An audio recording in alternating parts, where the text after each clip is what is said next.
Nous sommes le vendredi 6 février. Il y a des soirs comme ça où la joie d'être avec vous est peut-être supérieure à d'autres soirs pour parler de sujets graves d'actualité ce soir.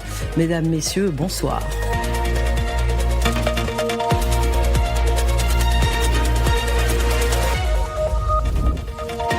Ce soir, sur notre plateau, Michel Goya. Bonsoir Michel. Bonsoir. Merci d'être avec nous. Vous êtes consultant militaire LCI. Xavier Titelman. Bonsoir Xavier. Vous êtes ancien aviateur militaire, spécialiste aéronautique et défense. Samantha. Bonsoir Samantha. Bonsoir. Vous êtes de retour. Vous nous avez manqué. Et je sais que nous vous avons manqué également. Absolument. Il faut le dire. Vous êtes chercheuse à la Royal Institute of International Affairs, ancien officier politique de l'OTAN. Ulrich Bouna. Bonsoir Ulrich. Vous êtes analyste géopolitique, chercheur chez Eurocréative. Et enfin, Vincent Crouzet. Vincent, bonsoir. Je suis heureuse de vous recevoir ce soir. Vous êtes ancien agent du renseignement. Vous êtes auteur de, ça n'est pas une blague, le titre de votre livre, Le jour où je suis devenu espion, qui est sorti hier, voilà, c'est ça. Et moi, je l'ai déjà lu. J'ai eu la chance de le lire et je le recommande, bien sûr, mais on en reparlera. Les deux infos de la soirée, qu'est-ce que c'est ces deux informations ? Eh bien, c'est d'abord la tentative d'assassinat, je dis bien tentative parce que l'homme en question n'est pas mort, d'un haut gradé, un militaire russe du GRU, donc le GRU ce sont les renseignements militaires russes, à Moscou. Ce matin, il était tranquillement dans son immeuble, voilà. Et je crois que quelqu'un s'est fait passer pour un livreur et il court toujours, c'est-à-dire qu'il n'a pas été arrêté. L'enquête est ouverte et cette personne n'a pas été arrêté. Immédiatement, les Russes ont accusé, on va écouter bien sûr, Sergueï Lavrov, le ministre des Affaires étrangères, a accusé bien sûr les Ukrainiens. Cet acte terroriste confirme une fois de plus l'orientation du régime de Zelensky vers des provocations constantes visant à faire capoter le processus de négociation et sa volonté de tout mettre en œuvre pour convaincre ses sponsors occidentaux de ne pas se laisser distancer par les États-Unis dans leur effort visant à faire échouer le processus de règlement équitable. Oui, Samantha, là, on a l'impression qu'ils n'ont pas perdu une seconde, les Russes. D'habitude, c'est un peu plus lent pour pouvoir dire qui est le coupable. Là, directement, ce sont les Ukrainiens. Et ce qui est en plus intéressant, c'est qu'il y a beaucoup de gens qui ont de quoi être très en colère avec Alexeïev. Les Britanniques disent qu'il était derrière... Donc Alexeïev, c'est effectivement le nom, Vladimir Alexeïev, de ce lieutenant général des renseignements militaires russes. Les Britanniques disent que c'est lui qui a coordonné la tentative d'assassinat sur les Skripal, donc l'empoisonnement Novichok en 2018. Les Hollandais disent que c'est lui qui était derrière le lancement de la fusée qui a mené au crash du vol MH17. Oui. Il y a des blagues qui tournent que c'était l'agent traitant d'Epstein et qu'il fallait s'en débarrasser. Oui. Ça c'est juste. De toute façon, on va y revenir, bien évidemment, dans le détail. Mais Vincent, j'ai l'impression que vous êtes moins certain que c'est le fait des Ukrainiens. Pourquoi cela ? Ce qui est un peu bizarre, c'est le numéro 2 donc, du GRU, comme vous l'avez rappelé, Anne, et le numéro 1 du GRU. Qu'est-ce qu'il fait en ce moment ?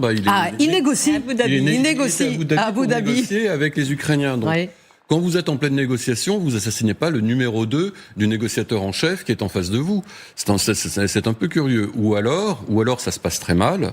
Ou alors on décide que tout continue comme avant, puisque c'est quand même le 3e attentat à Moscou sur des officiers supérieurs. Je vous rappelle que... Quatrième.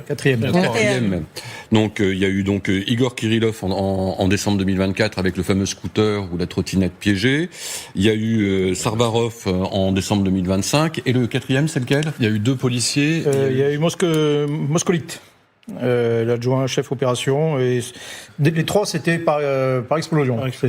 Donc là, c'est complètement différent comme mode opératoire quand même. Non, et ça a raté. Oui, on sait pas encore si le général en question est en réanimation. Mais néanmoins, moi, sur le prétexte donc de tuer cet homme pendant des négociations, je trouve ça extrêmement périlleux. On peut pas exclure non plus un coup fourré des Russes eux-mêmes pour en attribuer le crime en fait aux Ukrainiens. Oui, c'est possible. Xavier Titelman. Quand on regarde aussi en Russie eux-mêmes, il est considéré comme l'un des responsables de l'attaque et de la préparation de l'offensive russe sur l'Ukraine, et donc du fait que ça soit mal passé depuis le début.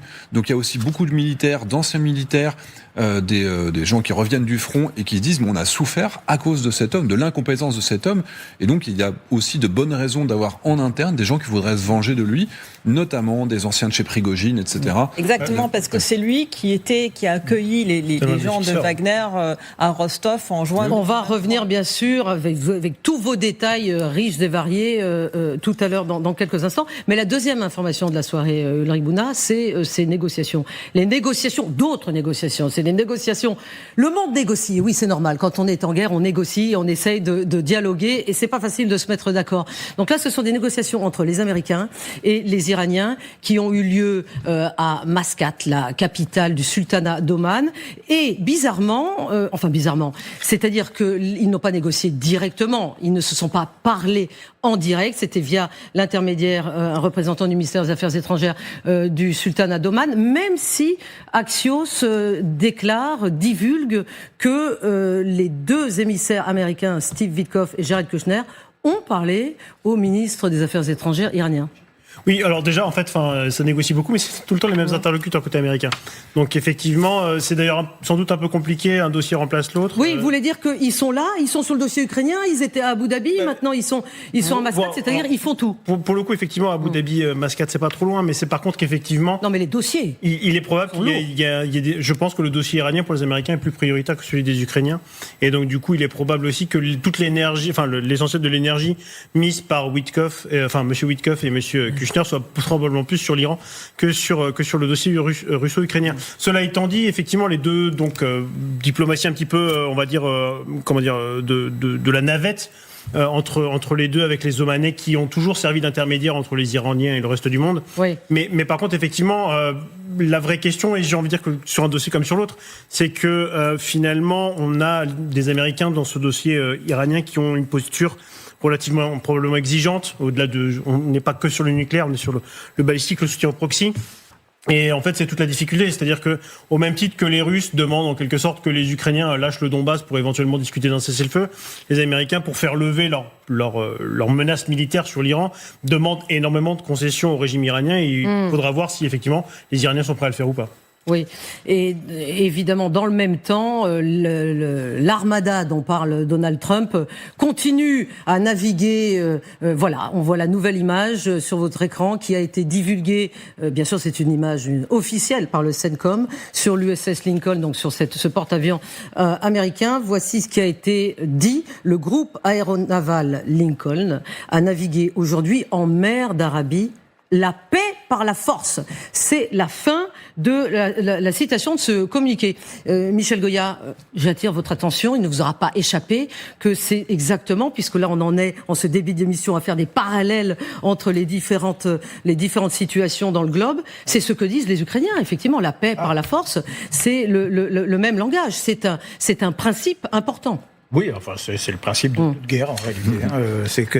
Mais tout le monde ne l'affirme pas de la même façon. Bah oui, le principe de la guerre, c'est d'avoir... Le principe de la guerre, c'est de dire la paix par la force ? Non, ça me fait bien rire. C'est utiliser la force pour avoir une meilleure paix. C'est ça, voilà. Le principe de la guerre. Donc, oui, on est dans une confrontation, tout simplement. Là, en fait, c'est une confrontation, de type poker, dans la stratégie. C'est-à-dire où il s'agit de faire craquer l'autre, de faire se coucher. Voilà. Entre Donald Trump et le régime iranien, c'est ça. Donc, pour l'instant, on en est à la phase où on met les pions sur la table, on met les pièces, voilà, et Donald Trump met beaucoup de pièces pour dire, regardez, attention, moi, je suis prêt à aller très loin et vous pouvez pas tenir et voilà, ça va obliger à un moment donné de vous coucher. Et le but c'est ça, c'est de se coucher. Alors s'il peut obtenir quelque chose, une concession quelconque des Iraniens qui lui permettent de se présenter en vainqueur et en grand César Et je pense qu'il s'en contentera. S'il n'a même pas besoin de miser quoi que ce soit et d'utiliser la force. Maintenant, s'il n'y a pas de concession, et ça semble quand même aller un peu dans cette direction, s'il n'y a pas la moindre concession, bah oui, à un moment donné, il faudra utiliser tous ces trucs que l'on montre depuis des semaines, il faudra les utiliser. Oui, Samantha, est-ce que effectivement les Iraniens ont aujourd'hui gagné du temps, tout simplement, en montrant qu'ils étaient là? Et d'ailleurs, ils sont les seuls des deux parties à dire que ça s'est bien passé et qu'ils sont optimistes. Oui, on sent vraiment qu'ils gagnent du temps, mais c'est pas que eux qui gagnent du temps, parce que les alliés des Américains dans le Golfe, et surtout l'Arabie Saoudite, redoutent vraiment ce qui se passerait en cas de frappe sur l'Iran. Ce que l'on entend dans les rumeurs diplomatiques, c'est que les alliés des Américains dans la région disent « Mais quel est votre plan B ? Ok, vous voulez frapper ? Sur quoi voulez-vous frapper ? Et qu'est-ce qui va se passer après ? Tout le monde redoute le lendemain. Donc ceux qui gagnent du temps sont tous ceux qui poussent ces négociations à continuer et à surtout empêcher les frappes de commencer, parce qu'il y a une grande nervosité dans la région, sauf du côté d'Israël qui semblerait être beaucoup plus... Alors justement, positive. Restez avec nous, parce que dans quelques instants nous allons revenir sur tout ça et évidemment sur ce qui se dit, les commentaires en Israël. Nous irons en duplex en Israël, mais nous reviendrons d'abord sur ce qui s'est passé à Moscou ce matin et puis sur l'usage assez complexe de Starlink, Elon Musk qui a son mot à dire et qui n'arrive plus finalement à aider, en tout cas c'est les soldats russes qui s'en plaignent, les militaires sur le terrain russe qui n'arrivent plus à utiliser Starlink. Restez avec nous, on se retrouve tout de suite. Bonsoir ou rebonsoir, merci de nous retrouver sur LCI. Nous commençons par une petite partie sur ce qui s'est passé ce matin en Russie et sur la guerre en Ukraine. C'est-à-dire ce matin à Moscou, le général Vladimir Alexeyev, 64 ans, directeur adjoint du GRU. Le GRU, c'est le service de renseignement militaire russe, a été grièvement blessé par balle, puis admis dans un service de réanimation où il se trouve toujours. Le tireur s'était introduit dans son immeuble en se faisant passer pour un livreur. Il a ouvert le feu au moment où l'officier quittait son appartement pour aller travailler, se rendre à son travail. Selon des sources policières russes qui ont parlé à Kommersant, c'est ce grand quotidien russe qui divulgue ces informations, le criminel pourrait même peut-être être une femme. Voici ce que dit Kommersant. Le criminel, qui selon l'une des versions pourrait être une femme, a blessé le général à une main, à une jambe, puis à la poitrine, lorsqu'il a tenté de lui arracher son arme. Là, Michel Goya, on est quand même dans quelque chose de complètement différent d'habitude. Oui, c'est-à-dire, alors effectivement, plusieurs généraux ont été tués à Moscou même, oui, ou à proximité. Ce qui voiture piégée ou... Alors c'était... Pour l'instant, il y en a eu 4. Ça, c'est le 4e cas. Les 3 précédents, c'était par véhicule piégé, oui, par explosif. Donc, ce qui, au passage, d'ailleurs, qu'on puisse se faire tuer ses propres généraux au milieu de la oui, c'est déjà très problématique. Ça pose quand même, ça la fout un peu mal, quoi. Mais, ouais, mais bon.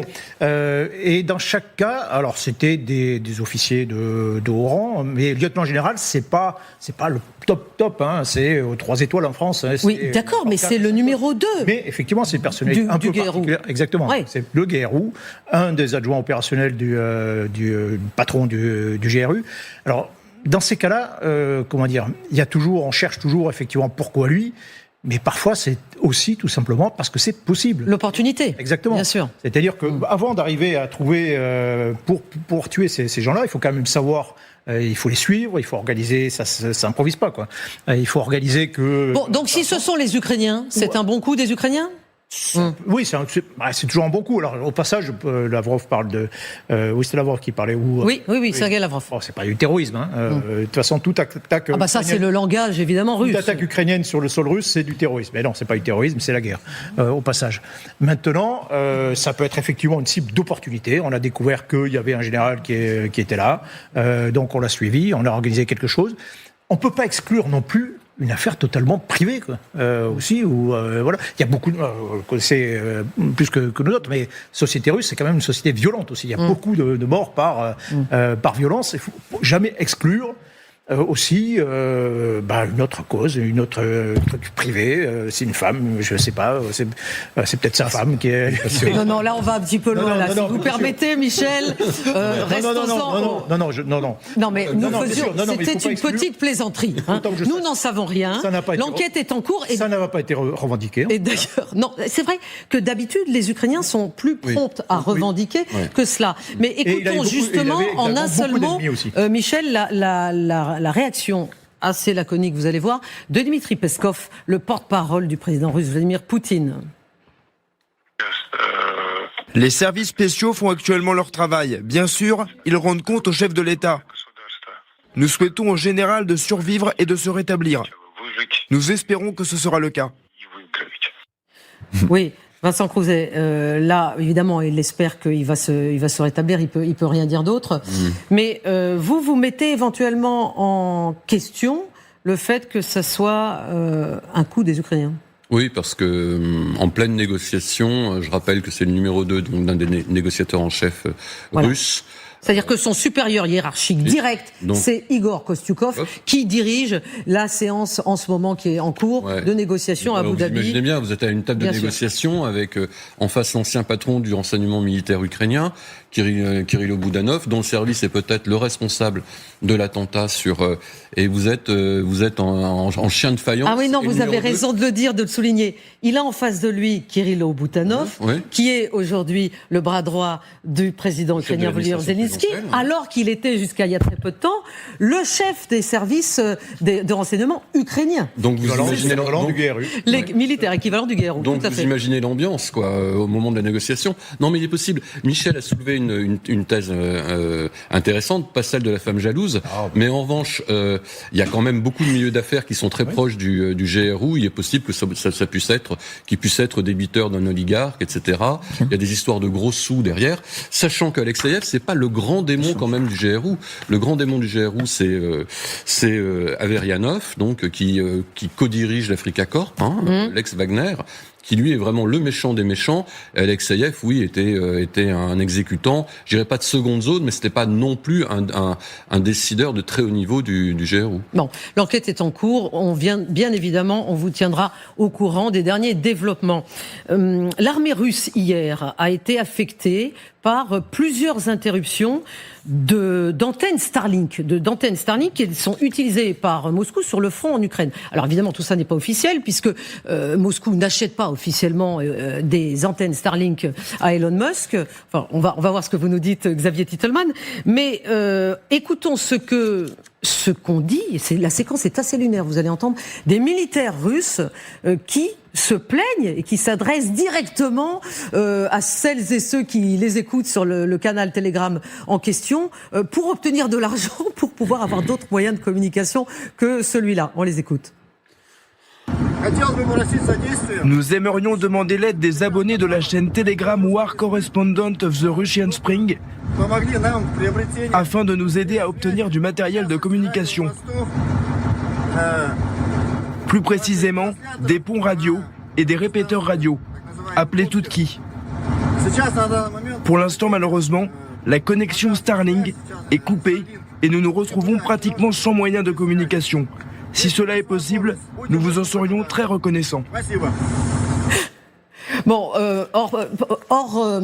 pendant que nous écoutions ce son, il y avait sur ce plateau Vincent Crouzet qui riait beaucoup, c'est-à-dire qu'il se demande véritablement comment est-ce possible des déclarations pareilles, et à ses côtés, Xavier Titelman qui ne rit pas du tout. Et j'aimerais, Xavier, que vous nous expliquiez... Non, mais vous êtes sérieux sur ce plateau, vous avez raison de l'être. Nous parlons de thématiques tout à fait sérieuses. Mais qu'est-ce que vous pensez du fait que, d'abord, parlons bien, du fait que les militaires russes se plaignent de l'absence de quand il n'y a plus Starlink, ça marche plus. Est-ce que c'est vrai ça? Ils n'ont pas d'alternative? Il n'existe pas d'alternative à Starlink. La deuxième alternative, c'est OneWeb Eutelsat, qui est européen. Oui. Donc quand les Russes utilisent ces systèmes, c'est qu'ils ont passé en douce des centaines et des milliers de terminaux de modem, c'est juste des capteurs GPS, et qu'ils ont, avec des cartes bancaires au Kazakhstan, en Europe, payé pour pouvoir continuer à utiliser ce service qui est devenu structurant, fondamental pour les deux armées. C'est-à-dire que quand autant côté ukrainien que côté russe. À l'origine, c'était fait pour les Ukrainiens. Et en fait, les Russes l'ont utilisé aussi, et ça donne un vrai avantage aux pays qui l'utilisent. Quand les Ukrainiens lancent leurs drones sur la Crimée, ils sont pilotés à distance. Ça permet d'aller sur l'aéroport et puis voir quelle passe de l'aéroport est occupée. Quand ils vont télépiloter leurs robots terrestres avec les canons dessus, c'est comme ça aussi. Quand il y a un quartier général qui a les informations pour cibler au niveau de l'artillerie, l'image leur vient par Starlink. Donc tout fonctionne comme ça. Et le fait que ça disparaisse du jour au lendemain, c'est un vrai handicap. J'ai échangé ce matin avec des combattants français engagés sur le front. Les Russes ne savent plus viser. Il y en a encore ? Il y en a plus d'une centaine des Français qui sont engagés là-bas. Encore plus d'une centaine. Des volontaires. Des volontaires. Oui, non, mais bien sûr, engagés dans l'armée ukrainienne, bien sûr. Il y en a de plus en plus. Il y a de plus en plus d'étrangers qui sont présents. Eh bien, ils ont constaté en 3 jours, les Russes, leur artillerie vise moins. Les Russes, leurs drones kamikazes, ils les lancent plus au moment. Avant, quand ils allaient faire un ravitaillement, les Russes voyaient le ravitaillement, le camion qui arrivait, et donc ils envoyaient des drones. Là, ils les voient plus. Oui, donc, c'est depuis décembre 25, Ulrich, je pense, qu'ils utilisaient Starlink, les Russes, justement pour leurs drones d'attaque, de plus en plus. Même bien avant. Alors en fait, effectivement, il y a plusieurs utilisations. Il y a des utilisations pour transmettre des informations, notamment des drones, effectivement, vers les QG. Il y a simplement de la communication. En fait, il y a des unités qui sont isolées. On n'est pas sur une ligne de front uniforme, donc il y a des unités isolées qui vont utiliser effectivement Starlink parce que les autres communications ne fonctionnent pas. Il y a énormément de brouillage, etc.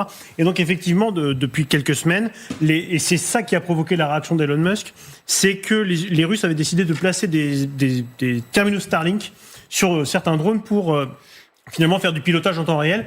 Et c'est comme ça qu'effectivement ils ont pu viser des trains en marche, un camion de mineurs, etc., enfin un bus de mineurs.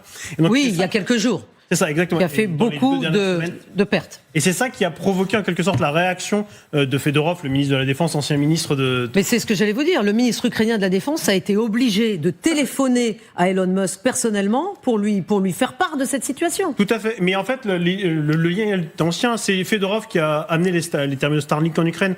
En 2022, il était ministre de transformation numérique. Merci bien. Oui. Et en fait, au début de la guerre, il avait constaté qu'il y avait des problèmes de communication. Et donc, il a interpellé directement Elon Musk sur son réseau social X, Twitter. Et Elon Musk a répondu en fait en disant pas de problème, on vous envoie ça va vous aider.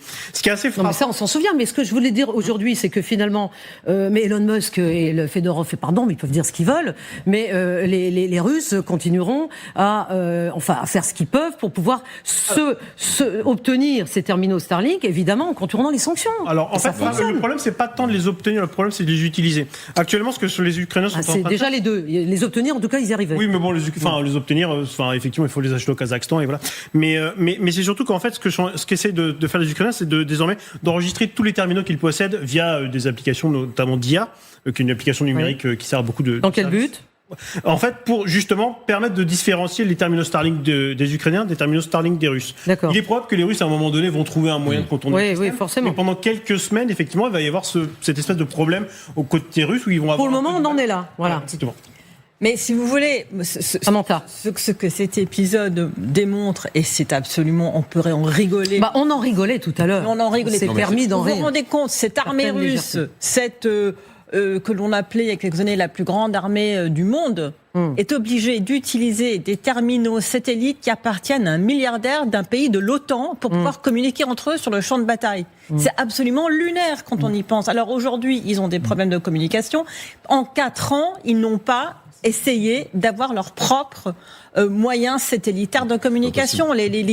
Poutine est en train de brandir son Orychnik, son Poséidon, etc.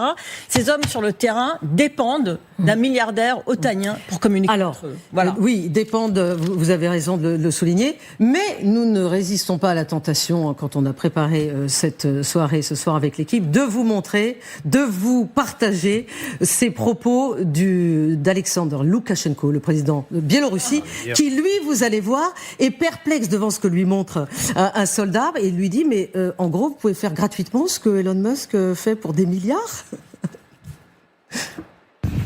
Ce qu'Elon Musk a fait pour des milliards de dollars, vous l'avez fait gratuitement ? Eh bien, pas gratuitement, mais pour très peu d'argent. C'est compréhensible, mais pas pour des milliards de dollars. Absolument. Donc nous n'avons pas besoin d'Elon Musk ? Nous n'en avons pas besoin. Nous sommes capables de tout faire avec les ressources dont nous disposons. Ce système fonctionne-t-il selon le principe Starlink ? Oui. Bon, Xavier Titelman, que dites-vous de ça ? En fait, ils ont juste mis un modem Wi-Fi connecté à la 4G. Ce qui ne marche évidemment pas quand vous êtes hors des réseaux téléphoniques classiques. Donc là, il faut bien comprendre pourquoi est-ce qu'ils l'ont pas fait depuis 4 ans. Parce qu'il faut lancer des milliers de satellites en orbite. Il faut être capable de lancer chaque semaine une 50aine de Starlink depuis des années pour accumuler un réseau qui permette de faire ça. Les Russes en sont totalement incapables. Nous, on essaye là un peu de loin de les imiter et de les suivre, mais simplement, ils n'en ont pas la capacité ni technologique, ni en volume. Et donc, les Chinois avec les Russes ensemble, peut-être que dans 3 ou 4 ans, ils auront cette capacité, mais aujourd'hui, c'est totalement exclu. Et là, ce qu'ils présentent, c'est d'une radio. Et c'est ça le problème de la radio, c'est que les Russes vont devoir rebasculer à la radio. Or, autant Starlink, c'est très directionnel comme un rayon laser, c'est pas possible de le détecter. Autant une radio, vous vous faites détecter de tout autour. Et s'ils vont devoir communiquer à la radio, ils vont se faire détecter. Donc ça pose des problèmes aux Russes, c'est clair. Oui. On a bien compris. Oui, Ulrich. Juste rajouter un point, ce qui est quand même aussi spectaculaire avec Starlink, c'est qu'à la base, c'est un moyen, en fait. Et en fait, on s'aperçoit que ce moyen est complètement politisé. Oui. On parlait tout instrumentalisé, bien sûr. Voilà, mais des deux côtés. Mais effectivement, mais c'est surtout que, en fait, c'est le rôle politique, en fait, d'Elon Musk, qui est capable de l'éteindre et de l'allumer, en fait, à son bon vouloir. Il l'éteint pour les Russes, il l'a éteint pour les Ukrainiens lorsque les Ukrainiens vous souvenez en Crimée, oui, bien sûr. Exactement. Bien Donc sûr. en fait, c'est quand même fou de se dire qu'effectivement, on parlait d'un milliardaire de l'OTAN, mais finalement un milliardaire qui est capable d'influencer directement en fait des campagnes militaires. Oui, c'est fou. À ce stade, c'est-à-dire un homme d'affaires de ce poids a aussi un rôle politique et forcément est aussi une puissance politique. Mais ce qui est intéressant, c'est que finalement, pour le coup, il prend parti quand même pour les Ukrainiens dans cette affaire, et alors qu'il aurait pu finalement être complaisant avec la Russie, selon la ligne plutôt directrice des États-Unis actuellement, et laisser faire d'une certaine façon. Non. Ce qui va poser d'énormes problèmes opérationnels. Juste un point, cette information, elle est quand même surtout diffusée par le réseau ATESH. On n'en parle jamais. Mais il faut quand même... de quel réseau parlez-vous? ATESH, c'est un beau tatar qui veut dire le feu. En fait, on n'en parle jamais, mais il y a aussi des réseaux de résistance ukrainiens dans les zones occupées. Alors ATESH, c'est surtout en Crimée, qui sont là et qui existent, qui font du boulot, qui renseignent tout le monde sur l'état de l'armée russe, qui parfois font des sabotages, etc. C'est un peu l'équivalent de la résistance française pendant la guerre. On n'en parle jamais. Mais vous l'avez dit ce soir. Merci Michel. Et c'est d'autant plus intéressant, Michel, qu'on se souvient qu'en 2022, Elon Musk avait coupé Starlink aux Ukrainiens pour éviter que les Ukrainiens ne frappent la Crimée, justement. Les Russes en Crimée. Tout à fait. Passons à l'actualité maintenant du Moyen-Orient. Après plusieurs jours d'informations contradictoires sur la date, le lieu et le format des pourparlers, ils se sont tenus aujourd'hui à Oman, dans la capitale Mascate, et c'était la première rencontre directe entre Téhéran et Washington depuis la guerre de 12 jours de juin dernier. Nous sommes justement à Mascate, la capitale du sultanat d'Oman, avec Camilla Campuzano et Marine Truchot. L'Iran a-t-elle réussi à poser ses conditions lors de ces négociations? Oui, effectivement, on dirait que Téhéran pose déjà ses conditions. Pas question d'arrêter d'enrichir l'uranium dans le cadre de son programme nucléaire, et ce, au préalable de potentielles nouvelles discussions dans les prochains jours. Les négociations d'aujourd'hui s'achèvent donc sur cette note plutôt négative, alors que les deux pays, avec les États-Unis, donc décrivent une ambiance plutôt positive dans cette reprise du dialogue. Ils ont surtout fixé un cadre pour cette réouverture, je vous le disais, du dialogue. Téhéran a tout de même posé ses lignes rouges, mais semble avoir gagné du temps. Malgré tout, les tensions ne semblent pas vraiment s'apaiser.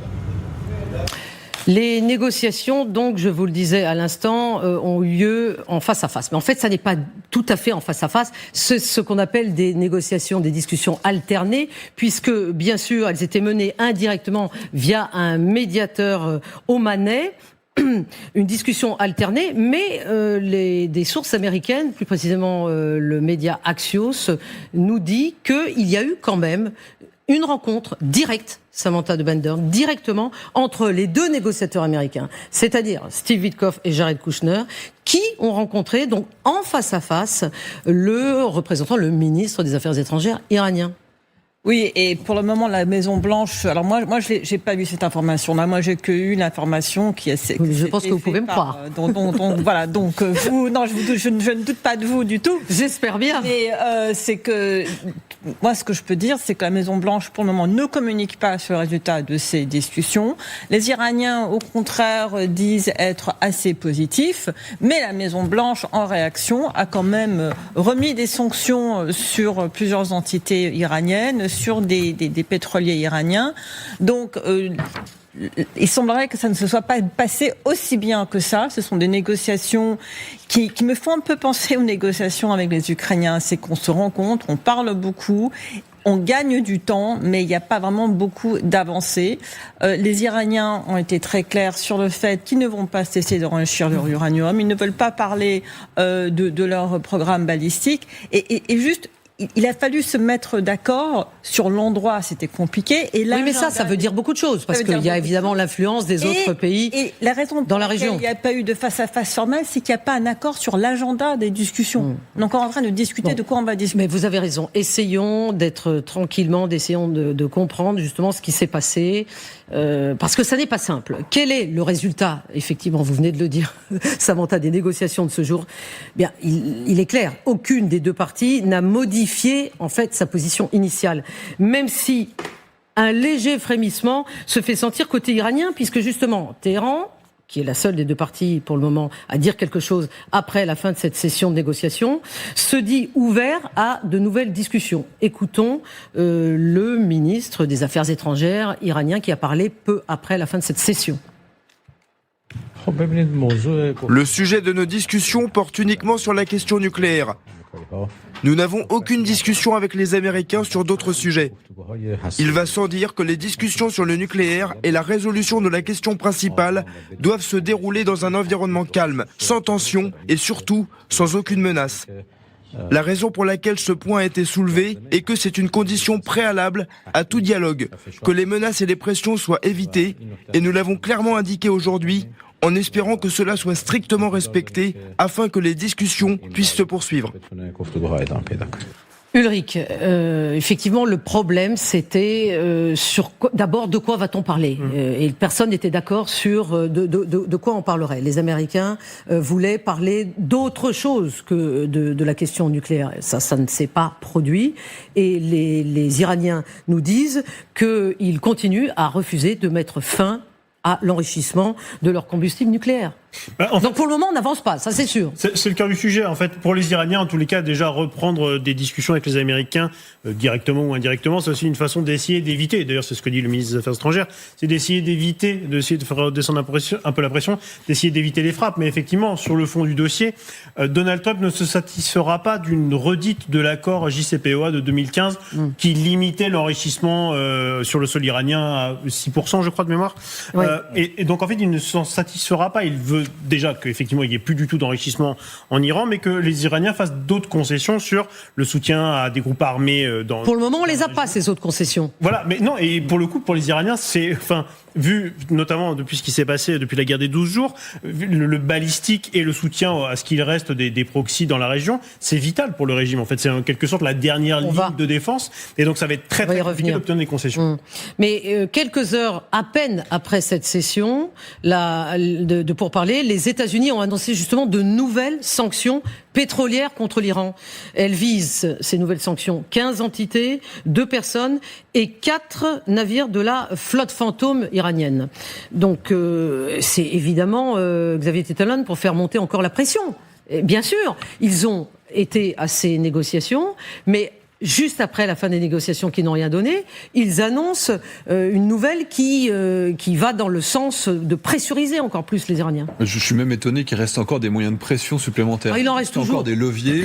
Voilà, donc il y a une flotte fantôme iranienne. Il n'y a pas qu'une flotte fantôme russe. Hein. Ça, je sais qu'on parle souvent sur ce plateau. La flotte fantôme russe, voilà, il y a la flotte fantôme vénézuélienne, iranienne. Disons que là, en l'occurrence, les Américains sont dans l'axe. Et on sait quand il y a un bateau, même russe, qui passe à leur proximité, ils se permettent de l'intercepter. Donc ça veut dire que là, les Iraniens ne sont pas en mesure d'exporter la moindre goutte de pétrole, qui est absolument vitale pour leur économie, et ça pressurise aussi la Chine de l'autre côté. Donc pour moi, c'est aussi une pression pour, si les Américains mettent à mal la capacité chinoise de s'alimenter en pétrole via le Venezuela et via l'Iran, c'est aussi une vision plus globale dans laquelle ça handicape la Chine pour ses futures opérations, par exemple pour peser sur Taïwan.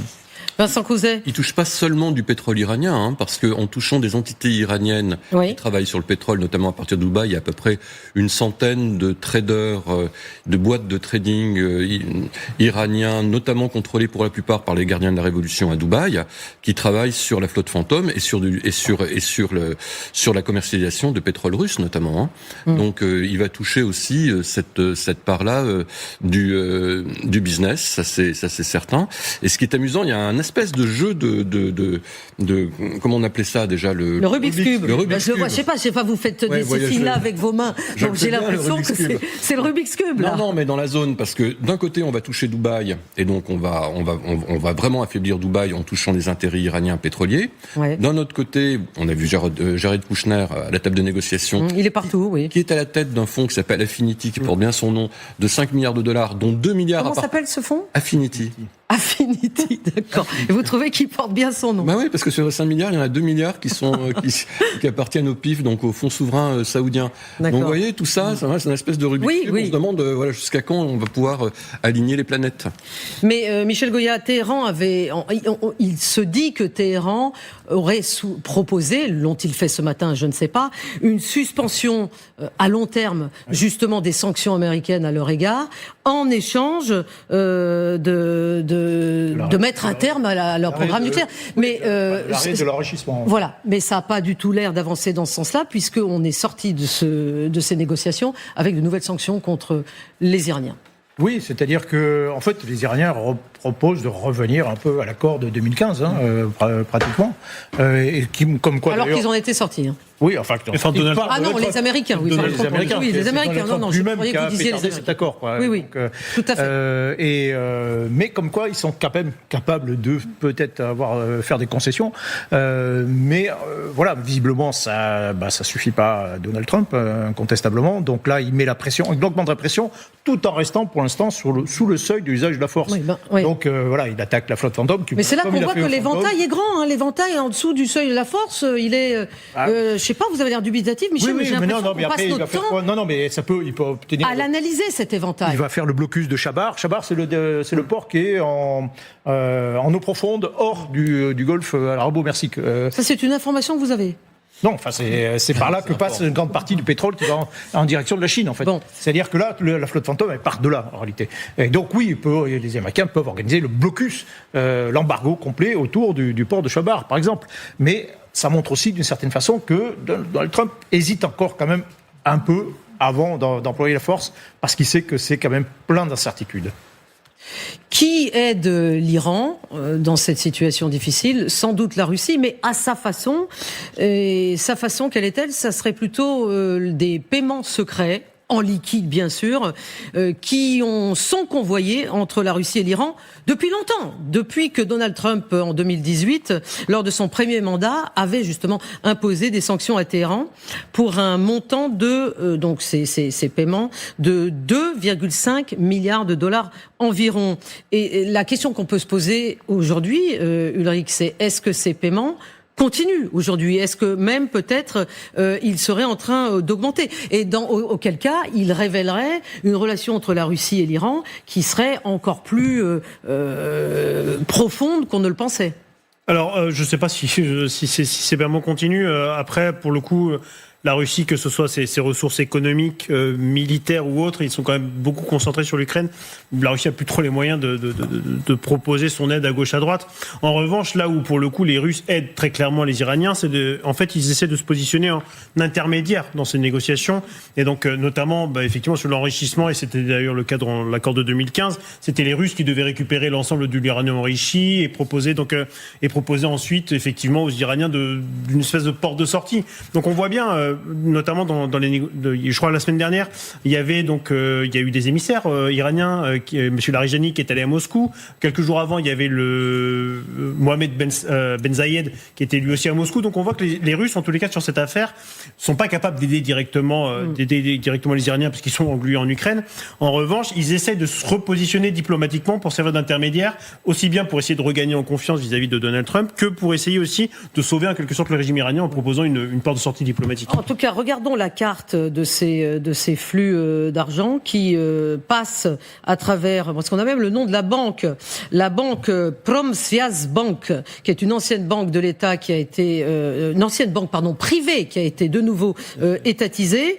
Et là, donc, le liquide passait de Moscou jusqu'à Astrakhan. Vous voyez donc sur la mer Caspienne par train. Ensuite, en bateau, encheminé par la mer Caspienne pour arriver en train jusqu'à Téhéran. On peut se demander quand même, Xavier Titelman, si c'est pas justement plus facile d'envoyer de l'argent que d'aider autrement. Mais bien sûr. Il ne faut pas oublier que depuis le début de la guerre en Ukraine, les Russes ont acheté pour 4 milliards de dollars d'équipements en Iran. Et je parle bien de dollars. C'est 2,5 milliards de dollars qui sont transités, c'était des dollars en cash. Les Iraniens ne veulent pas de roubles. Qu'est-ce qu'ils peuvent faire avec du rouble ? Il n'y a rien à acheter. Ça, c'est sûr. Donc en fait, ce transfert de monnaie, c'est aussi certainement, oui, c'est pour soutenir le régime, mais parce qu'ils leur ont acheté des choses. Donc c'est simplement un transfert d'argent parce qu'il n'y a plus aucun moyen. Les déconnexions de SWIFT, l'inutilité d'avoir des roubles, ou je ne sais même plus comment s'appelle la monnaie iranienne qui vaut certainement rien. Donc les échanges doivent se faire en cash. Oui. Comment ça s'appelle ? Le rial. Le rial, merci. Les échanges doivent se faire en cash, faute d'avoir une autre possibilité. Par troc. Non mais Xavier, en troc. Vincent Crouzet. Pourquoi pas en Vincent. Non mais Xavier a tout à fait raison. Ce sont des sommes qui ne vont pas aux Iraniens, mais que les Russes ou les Iraniens vont utiliser au profit des Russes. C'est évident. Ils vont pouvoir acheter dans le Golfe Persique, à Dubaï, au Qatar, à Oman, etc. un certain nombre de biens militaires ou pas avec ces dollars, mais en aucun cas c'est une aide à l'Iran. C'est simplement de l'argent qui transite au profit de la Russie. Oui. Justement, le vice-président américain J.D. Vance a déclaré hier, dans ce contexte de tension internationale et d'incertitude, de flou qui règne par rapport à la décision de Donald Trump, parce que c'est bien lui, Donald Trump, le président américain, qui en dernier recours va décider quoi faire concernant la situation au Moyen-Orient. Mais voici ce que soulignait le vice-président américain, c'est-à-dire l'absurdité de la situation avec pas vraiment d'interlocuteur en Iran.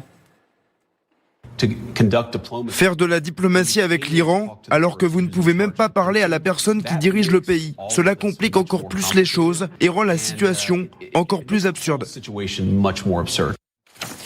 Oui, alors c'est évidemment très intéressant de parler de du guide suprême, puisque une des possibilités envisagées, ce seraient des frappes ciblées pour obtenir la tête du guide suprême, même si ça n'est pas facile, Michel Goya, mais ça fait bien partie du panel des possibilités envisagées. Je sais qu'il y a beaucoup de différentes options, mais ça, c'en est une. Oui, mais ça demanderait un niveau d'infiltration extrêmement élevé. Oui, alors techniquement, c'est assez compliqué, probablement. Mais ensuite, il faut voir aussi l'intérêt politique de la chose. C'est-à-dire que, éliminer le guide suprême, pourquoi pas, mais surtout, pourquoi faire ? C'est-à-dire qu'après, qu'est-ce qui se passe ? Le but, c'est que ça apporte quelque chose, quoi. Alors, si, effectivement, il y a un plan B, comme au Venezuela, un plan B où, derrière l'élimination du chef, il y a quelqu'un qui surgit et qui, comme par hasard... et qui est relativement favorable au régime américain. Ce qui n'est quand même pas tout à fait, qui est un peu plus difficile à trouver en Iran, vous me l'accorderez. Peut-être qu'il y a quelqu'un, il y a une tractation suprême, secrète, pardon. Tractation suprême, c'est pas mal vu aussi. Oui, autour du guide suprême, enfin, qu'il y a une tractation et des gens qui seraient prêts éventuellement à lâcher ou qui considèrent que le guide suprême est l'empêcheur, le bloqueur, l'empêcheur de tourner en rond et que c'est lui le vrai problème et que peut-être qu'il y a des gens qui ont réellement peur d'une intervention, d'une frappe américaine, qui ont réellement peur de leur révolution, que se disent, en fait, c'est lui c'est le guide suprême qui est notre principal problème. On accepte de l'élimination et puis là, on pourra sauver effectivement le régime. Peut-être, mais sans ce plan B, en réalité, on voit pas très bien à quoi ça servirait en réalité. Alors, arrêtons-nous quand même un instant sur cette question des possibles infiltrations au plus haut du régime iranien. Nous sommes en ligne avec Emmanuel Razavi. Emmanuel, bonjour. Vous avez fait paraître dans le Figaro Magazine d'aujourd'hui un article intitulé « Le grand retour des espions ». Vous êtes grand reporter franco-iranien, spécialiste du Moyen-Orient, co-auteur de La pieuvre de Téhéran. S'il vous plaît, aidez-nous à comprendre, Emmanuel Razavi. Donc, ce Khamenei, il est terré, tout le monde le dit, il est terré dans un endroit inconnu, il n'a pas touché à un téléphone portable, dites-vous, dans votre article, depuis 10 ans. A-t-il raison ? A-t-il raison de ne pas toucher à un téléphone ? A-t-il raison de ne faire confiance à personne ? Bonne question. Effectivement, vous avez raison, chère Anne. Ce sont des espions, d'ex-espions que j'ai interrogés. Effectivement, certains d'entre eux sont d'anciens agents en fait qui ont été infiltrés à l'intérieur de l'Iran. J'y reviendrai. Effectivement, l'un d'entre eux en fait raconte qu'Ali Khamenei n'a pas touché un téléphone depuis 10 ans parce qu'il se sait en fait espionné. Il considère en fait que son bureau est infiltré. Depuis maintenant, la semaine dernière, on sait qu'il est terré en fait dans un bunker. On l'a vu réapparaître rapidement, mais il est terré dans un bunker à plusieurs dizaines de mètres en fait. Sous terre, parce qu'il se méfie en fait tout simplement depuis maintenant les années 80 en fait, depuis le milieu des années 80, plusieurs services secrets ont infiltré le régime iranien, soit les gardiens de la révolution, soit en fait des entités politiques, y compris en fait le bureau vraisemblablement en fait d'Ali Khamenei, en tout cas son état-major. Et alors ce que me racontent ces anciens espions qui ont infiltré donc des organisations iraniennes ou des entités iraniennes, me racontent qu'en fait, ils ont réussi à recruter en fait parfois des gens qui étaient à l'intérieur du système, à l'intérieur du régime. Alors soit par chantage, parce que c'est des gens qui sont mêlés à des affaires de corruption et que donc ils les prennent, si je puis dire, le doigt dans le pot de confiture et qu'ils les font chanter. Parfois, il peut s'agir en fait de binationaux, par exemple des Irano-américains, des Franco-iraniens, peu importe, qui vont, par idéologie, en fait, considérer qu'ils doivent se battre contre. Par idéologie ou par appât du gain, évidemment. Il y a toujours les deux, possibilités. De le préciser, effectivement. Et donc, c'est un troisième profil, absolument, dont parlent mes interlocuteurs dans le Figaro Magazine. Ce sont aussi des gens qui, parfois, se font acheter et puis changent d'identité. C'est-à-dire qu'ils vont donner des informations, vont percevoir des sommes importantes et surtout une nouvelle identité qui va leur permettre de fuir l'Iran et de commencer une nouvelle vie quelque part ailleurs, en fait, sur la planète. Mais il faut pas sous-estimer, et j'ai donné la parole à 2 anciens agents infiltrés, il faut pas sous-estimer le côté idéologique. J'ai parlé assez longuement avec Amir Hamidi. Amir Hamidi, c'est un instant. Permettez-moi de vous couper un instant, Emmanuel Razavi, pour justement expliquer en 2 mots qui est cet Amir Hamidi, puisque j'allais y venir. Vous l'avez interviewé. C'est un agent irano-américain qui était à l'agence antidrogue américaine, la DEA, dont une des missions a justement été, si j'ai bien compris, d'infiltrer le Hezbollah et la force Al-Quds. Et c'est cela. Et qu'est-ce qu'il vous a dit, cette personne qui s'appelle Amir Hamidi, que vous avez interviewé? Que vous a-t-il dit sur les spécificités, justement, de l'infiltration? Alors Amir Hamidi, son profil est intéressant. Je l'ai rencontré plusieurs reprises. En fait, ce qu'il raconte, Amir Hamidi, c'est que lui, travaillant pour l'agence antidrogue, c'est un ancien du FBI qui ensuite a intégré en fait la DEA. Et donc, il va en fait infiltrer à la fois le Hezbollah et la force Al-Quds, qui est l'unité d'élite des gardiens de la Révolution. Pourquoi ? Parce qu'ils sont impliqués en fait dans le trafic de drogue à échelle internationale. Les bénéfices, si vous voulez, l'argent retiré en fait du trafic de drogue leur permet notamment d'investir dans de l'achat d'armes, notamment dans le programme balistique. Et donc, pendant des années, en fait, il va les infiltrer et il va rentrer en contact, en fait, avec des cadres extrêmement importants. Il va contribuer d'ailleurs à en faire arrêter, un certain nombre. Et il explique, en fait, tout ce à quoi il est confronté. Je vais pas tout dévoiler, mais il faut lire le Figaro Magazine, mais il explique, en fait, les questions. Nous sommes suspendus à vos paroles, Emmanuel Razavi. Il assaille pendant son infiltration parce qu'évidemment, il côtoie pendant des années en fait l'empire du mal, le milieu réellement à la fois des cartels colombiens qui sont connectés en fait au Hezbollah, aux gardiens de la Révolution, aux forces Al-Quds. Et ce qu'il me raconte, il me dit en fait, ce qui est très dur à un moment donné, c'était de ne pas basculer. Il faut jamais perdre en fait de vue qu'on a une mission et il ne faut pas se laisser tenter, ne pas basculer. Amir Hamidi, pourquoi est-il devenu agent infiltré? C'est assez intéressant son histoire. Il avait 19 ans. Il a manifesté en fait en Iran. Il a été arrêté, c'était les années 80, par les gardiens de la Révolution, torturé. Sa famille a réussi à le faire sortir en fait de prison, moyennant une rançon. Il va fuir par le Kurdistan. Il va, après des mois de fuite, gagner les États-Unis, devenir en fait américain, intégrer l'école de police et donc devenir un agent. lui a dédié complètement en fait sa vie à la lutte contre les mollahs. Et il y a un deuxième agent, sans tout dévoiler, si vous le permettez, mais un deuxième agent qui est un agent franco-iranien, Mathieu Gadiri, qui a une histoire absolument incroyable. C'est vraiment ben là vous êtes vous êtes vraiment en train de dévoiler l'entièreté de votre article, Emmanuel Razavi. Mais juste pour terminer là-dessus, ces deux agents vous disaient que l'important c'est pas forcément l'adrénaline et ce qu'on imagine d'être le métier d'un espion, mais d'ailleurs on va demander à Vincent Crozet tout de suite après son avis, mais c'est plutôt une question de patience et de rigueur. Alors vous avez raison, ce qui revient en fait dans les témoignages des anciens agents que j'ai pu interviewer, il y a d'abord la question du sens. Est-ce que la mission que je suis en train d'accomplir fait sens? Est-ce qu'elle est juste? Est-ce qu'elle va servir en fait une cause en l'occurrence? Et ça, ils me l'ont tous dit de façon très claire, évidemment. Et puis après, ce sont des opérations qui se mènent sur le long temps. Et ce qu'on découvre, c'est que certaines opérations ont été menées parfois sur 10 ans, sur 15 ans, voire plus, notamment concernant en fait les opérations menées par le Mossad, par le service secret en fait israélien, mais même l'opération à laquelle a participé Mathieu Gadiri, agent infiltré franco-iranien travaillant pour le contre-espionnage français, qui a duré des années, qui a duré très longtemps.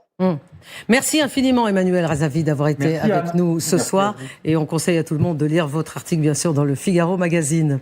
Vincent Crozet, comment vous réagissez à ce qui a été dit? Effectivement, est-ce que quand même le niveau d'infiltration, on le sait, de différents services occidentaux, y compris israéliens en Iran, est élevé?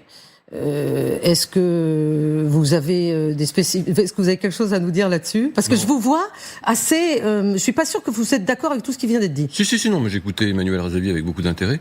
Non, ce sont les Israéliens surtout qui ont la capacité d'infiltrer. On va aller dans quelques minutes en Israël pour avoir des détails. La communauté iranienne du renseignement. Maintenant sur l'objectif numéro 1, donc sur le guide suprême, c'est extrêmement compliqué parce que je pense que même le chef des JRI, Mohamed Pakpour, ne sait même pas où se trouve le guide suprême. Donc il est vraiment seul. C'est extrêmement hermétique. Il est entouré par une unité qui s'appelle Vali Yahamer, qui est une unité spéciale qui lui est totalement dédiée, avec des gens très proches de lui, avec des officiers supérieurs qui sont les mieux payés certainement de la communauté militaire et du renseignement iranien. On ne sait pas où il est. Apparemment, il ripe toutes les 2 ou 3 nuits avec des cortèges extrêmement réduits. Il ripe. C'est-à-dire qu'il change de, Je comprends, mais je vous demande quand même d'éclaircir parce que tout le monde ne comprend pas ce jargon. Alors, certains pensent qu'il pourrait être dans les tunnels secondaires de Fordo ou de Natanz qui n'ont pas été touchés, ou ceux de ce qu'on appelle la montagne arc-en-ciel, où il y a 150 km plus de tunnels et de bunkers. On pense qu'il pourrait être du côté des monts Alborz à 20, 30, 40 km au nord-ouest de Téhéran, près du barrage dit de Karaj, où effectivement il y a des forces militaires, notamment de montagne, très endurcies et très bien entraîné qui pourrait le protéger. On ne sait vraiment pas où il est.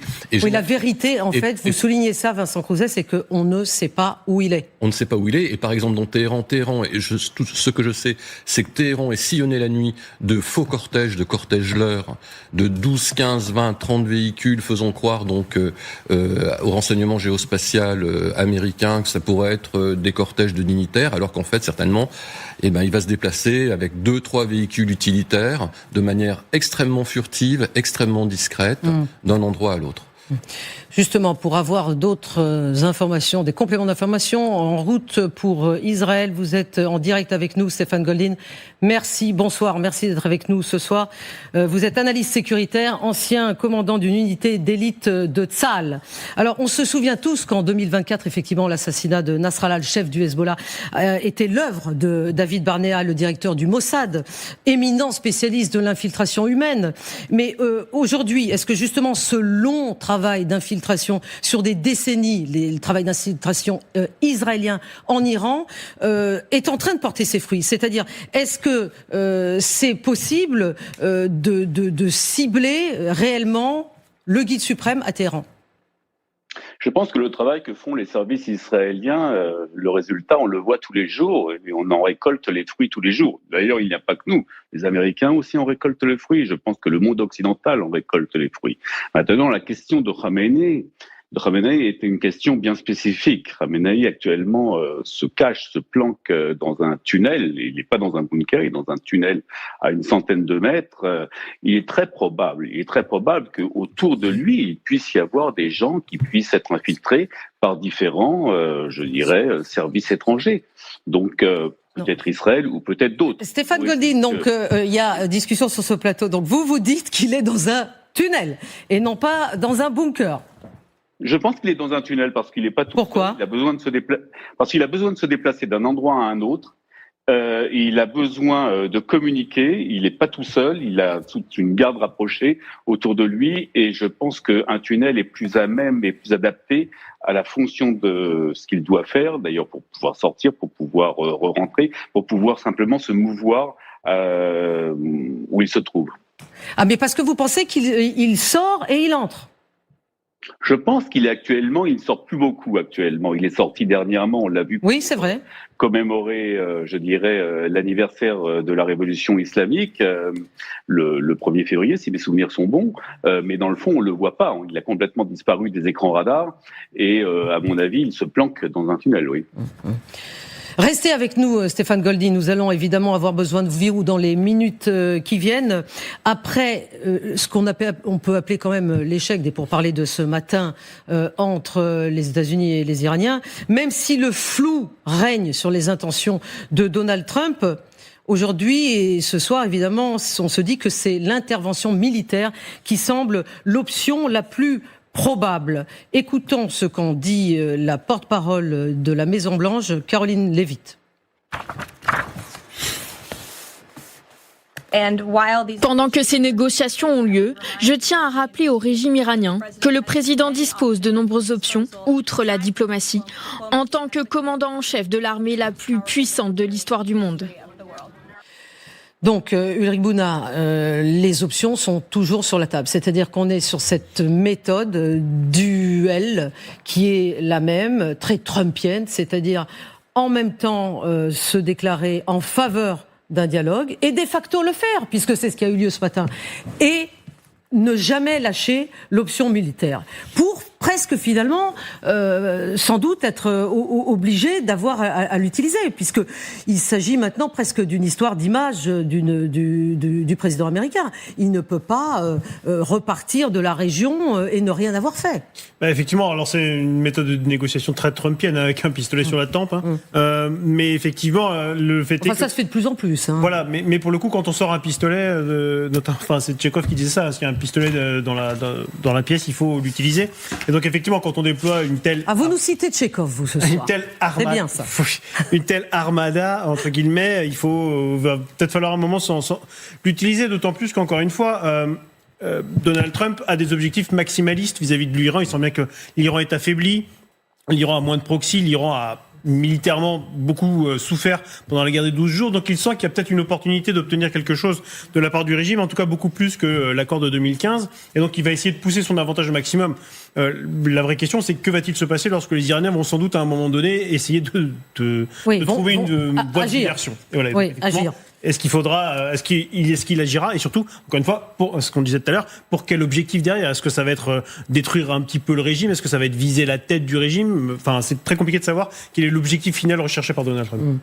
Hier, justement, les gardiens de la révolution iraniens ont intercepté 2 pétroliers près de l'île iranienne de Farsi pour, je cite, contrebande de carburant. Ni leur pavillon ni la nationalité de leurs équipages ont été précisés. 15 membres d'équipage de nationalité étrangère ont été déférés devant la justice, Samantha. C'est une démonstration de force, c'est une démonstration pour dire nous contrôlons... Nous aussi, nous sommes là. Nous sommes là, nous contrôlons tout ce qui passe dans le golfe Persique. Alors c'était relativement loin du détroit d'Ormuz, mais c'était vraiment...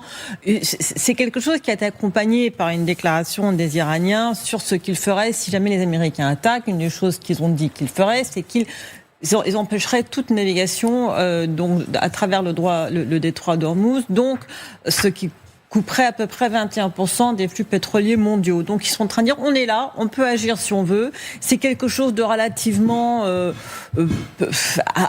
bas coût et à très peu de conséquences. On ne sait même pas à qui appartenait ce bateau et qui sont les gens qui ont été pris dire en otage, arrêté, on peut déterminer ça comme on veut. C'est une démonstration de force qui coûte pas très cher, mais qui est vraiment là pour dire nous existons, nous sommes là, nous pouvons vous faire mal si vous continuez à nous menacer ou si vous employez la force. Hier, justement, les Iraniens ont annoncé la mise en service d'un nouveau missile. Ce nouveau missile s'appelle le Khorramshahr 4, qui mettrait, et je vais poser la question justement, demander sa réaction à Stéphane Goldin, qui mettrait 10 à 12 minutes pour atteindre Israël. Stéphane Goldin, vous êtes avec nous en direct d'Israël. Est-ce que ce missile, enfin la déclaration récente des autorités iraniennes a eu des réactions, a provoqué quelques réactions en Israël? Écoutez, on a appris la nouvelle, comme tout le monde, même s'il est peut-être probable qu'on le connaisse. Bon, vous la saviez déjà, vous le saviez avant. Sans doute. Toujours est-il que c'est un missile, comme vous l'avez dit, qui peut arriver entre 8 et 12 minutes sur le territoire israélien, qui navigue entre 8 et 16, Mach 16 et Mach 8, c'est-à-dire maximum à plus de 19 700 km/h, avec une ogive qui peut porter une ogive de plus d'1 tonne. Donc c'est vrai que ça peut évidemment interpeller. Alors, quand on regarde ce qui se passe dans les négociations, on s'aperçoit dans le fond que l'Iran ne veut surtout pas parler des missiles, et on peut le comprendre. Donc il s'attarde à vouloir parler de l'uranium, enfin du nucléaire, sans parler justement, et ne voulant pas mettre un frein à l'enrichissement de l'uranium, mais ils veulent surtout pas parler des missiles, parce que dans le fond, la question des missiles et leur priorité, c'est aussi du côté israélien notre priorité. La question des missiles, on va y venir. En juin 25, on se souvient, Stéphane Goldin, que seuls quelques missiles iraniens avaient franchi le système de défense aérien israélien, bien sûr. Mais on peut se demander aujourd'hui, est-ce que Israël manque, mais corrigez-moi si je me trompe bien sûr, d'intercepteurs, ces fameux missiles lancés dans l'atmosphère, pour intercepter les missiles ennemis? Écoutez, une défense aérienne, elle ne peut pas être à 100% complètement hermétique, que les choses soient claires, et ce qui s'est passé en juin dernier a fait qu'il y a eu quelques missiles qui ont frappé le territoire israélien. Aujourd'hui, Israël est complètement prêt et continue d'ailleurs à se préparer. Il faut savoir qu'il y a aussi une nouvelle génération de défense aérienne. On a parlé du Arrow 3 dernièrement, qui aussi pourrait intervenir, on a évidemment. Et donc, aujourd'hui, en tout cas, du côté israélien, je peux dire que tout est prêt en cas de défense, mais aussi en cas d'attaque, au cas où là nous devrions suivre, mais après les Américains, ça va de soi. Oui. Que dit le porte-parole de l'armée iranienne aujourd'hui? Nous sommes prêts à faire face à toute option et à tout scénario envisagé par l'ennemi. Si une guerre éclate, son ampleur englobera toute la géographie de la région et toutes les bases américaines des territoires occupés au golfe Persique et à la mer d'Oman. Michel Goya, oui. Vous allez me dire, c'est normal qu'ils disent ça. Parce que chacun est dans son positionnement, bien évidemment. Ils ne vont pas rester face à l'armada, dont d'ailleurs je souhaiterais que Mélina nous redonne les images. L'armada américaine dont nous venons de recevoir les nouvelles images du SETCOM américain qui nous montre qu'il est en train d'arriver. Bien sûr, on ne sait pas où, mais non loin. Les Iraniens se devaient de réagir. Oui, bien sûr. Alors, les Iraniens, en fait, ils peuvent faire malgré tout beaucoup de choses. Concernant, ils peuvent menacer Israël, mais la vraie menace pour Israël, c'est, on l'a déjà un peu évoqué, c'est les missiles balistiques. C'est ça. Et quasiment uniquement les missiles balistiques à longue portée. Parce que, de temps en temps, oui, il y a un certain nombre qui sont passés. Dans la guerre de juin, il y en a... Des trous dans la raquette et c'est il y a normal. Et ça fait mal. Ça fait mal. Ça fait mal. Il y a eu 28 morts israéliens, des dégâts assez considérables. Et donc, voilà, côté israélien, c'est quand même un mauvais souvenir. C'est la raison pour laquelle, de ce côté-là, dans cette zone du théâtre, les Américains ont consolidé très largement la défense aérienne, c'est-à-dire que vous avez 2 destroyers maintenant qui sont à proximité d'Israël en Méditerranée, dont au moins un qui porte des SM-3, c'est-à-dire le missile intercepteur le plus sophistiqué du monde, c'est celui qui va hors atmosphère, qui s'ajoute donc à la défense israélienne, et notamment les Arrow 3, plus les batteries THAAD américaines au sol. Les missiles le Tomahawk américain. Enfin, il y a largement de quoi faire quand même. Non, là, Tomahawk, c'est autre chose. Non, ça, je parle de la défense. De la défense contre cette menace spécifique, balistique, longue portée, contre Israël. Ça, c'est une première chose. Voilà, donc les Américains ont renforcé ce secteur. Mais ensuite, les Iraniens ont des moyens à plus courte portée. Ils ont effectivement d'autres missiles à plus courte portée, beaucoup plus nombreux, qui peuvent arroser toute la région, qui peuvent arroser les bases américaines, qui peuvent arroser les alliés des États-Unis, donc les pétromonarchies de la région, donc les frapper de manière indirecte pour que ceux-ci eux-mêmes fassent pression sur les Américains pour arrêter l'escalade. Donc ils ont des missiles balistiques, des missiles de croisière, ils ont dans le Golfe, ils ont, comme l'expliquait Samantha, ils ont aussi une grande capacité de nuisance spécifique navale, ils ont une grande force, une capacité de frappe anti-navire. Tout ça pour dire, Michel, donc ils peuvent... qu'il vous paraît absolument normal que Trump hésite. Oui, non, mais évidemment, c'est très incertain. C'est très incertain. Une guerre, c'est toujours incertain. Et là, alors ils ont beaucoup de moyens de défense, ils ont beaucoup de moyens de frappe. Dans tout cet arsenal iranien. On vous pardonne. D'habitude. Iraniens, beaucoup seront détruits, beaucoup seront interceptés, mais il suffit de quelques-uns qui passent pour faire des dégâts, pour porter des coups. S'il y a un navire américain qui est simplement touché, ça passe pas très bien. S'il y a quelques pertes américaines, ça passe pas très bien. S'il y a des sites pétroliers des alliés des États-Unis qui sont touchés, comme ça a été le cas précédemment via les Houthis, ça va poser problème. Donc c'est quand même une entreprise très incertaine. Et puis juste, je termine là-dessus. Ok, on lance une campagne aérienne, et puis si les Iraniens ne cèdent pas, ils ne cèdent rien du tout, qu'est-ce qu'on fait ? À quel moment on va s'arrêter ? En tout cas, l'ambassade américaine en Iran, virtuelle bien sûr, puisqu'il n'y a pas d'ambassade réelle à Téhéran américaine, a émis ce matin une alerte de sécurité, exhortant les ressortissants américains à quitter la République islamique, et ce n'est pas la première fois. Et selon Elliot Abrams, qui est Elliot Abrams ? C'est un ancien émissaire américain, un envoyé spécial de Donald Trump pour l'Iran, il a fait une déclaration, quels que soient les résultats des pourparlers, la frappe américaine en Iran n'est plus qu'une question de temps. Voilà ce qu'il dit. Le président américain finira par recourir à la force. L'échec annoncé des négociations pourrait servir de justification politique à une frappe. Xavier Titelman, effectivement, on peut se dire que les Américains ont voulu montrer qu'ils étaient capables de dialoguer, bien évidemment. La Maison-Blanche a souligné, comme elle le fait tout le temps, pour dire que Donald Trump n'est pas un homme de guerre, mais un homme qui préfère toujours la paix et le dialogue. Mais si ça ne fonctionne pas, ça pourrait bien sûr être utilisé comme argument. Ce temps de négociation, de pseudo-négociation auquel personne ne croit clairement qu'elle puisse aboutir à quoi que ce soit, sert les deux camps. C'est-à-dire que les Américains continuent à accumuler des forces, et notamment des systèmes de défense et d'interception comme le THAAD, qui permettent d'intercepter ces missiles qui vont très très haut, l'équivalent du Arrow 3 israélien, dont dispose déjà l'Arabie Saoudite et que les Américains ont positionné dans d'autres pays. Donc, les Américains continuent à accumuler des forces et offensives, notamment des destroyers qui sont sur le trajet et qui doivent arriver à partir de vendredi prochain et qui ajoutent encore une capacité de centaines de Tomahawk, etc. Et pour les Iraniens, ça leur permet aussi de montrer les muscles en montrant des nouveaux missiles. Et le missile qu'on vient de voir à l'instant, il faut savoir que c'est le premier qui, a priori, serait un descendant des systèmes nord-coréens et qui intégrerait des technologies russes.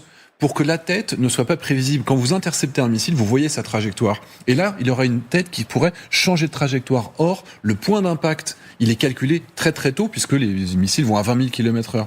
Donc ça veut dire qu'on a un missile qui, contrairement au précédent, peut tirer très très vite. Les précédents, il faut les remplir avec de l'hydrogène.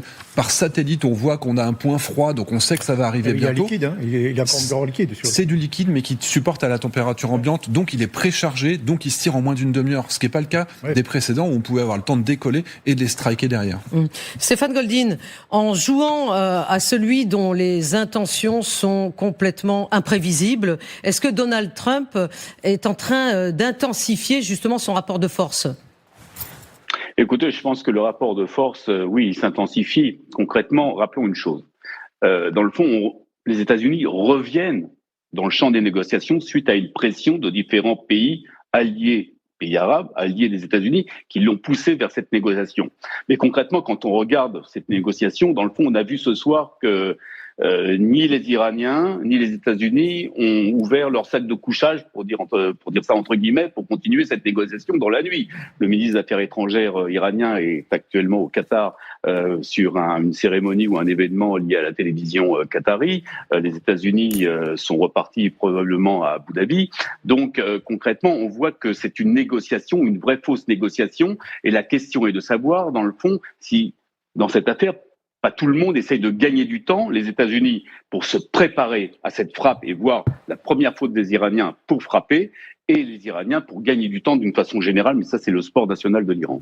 Oui, Stéphane Goldin, le rôle des Israéliens dans tout cela, les autorités israéliennes au plus haut sommet de l'État conseillent à Donald Trump de frapper, mais visiblement, pour le moment, il n'est pas tout à fait écouté. Qu'est-ce qui est en train de se passer ?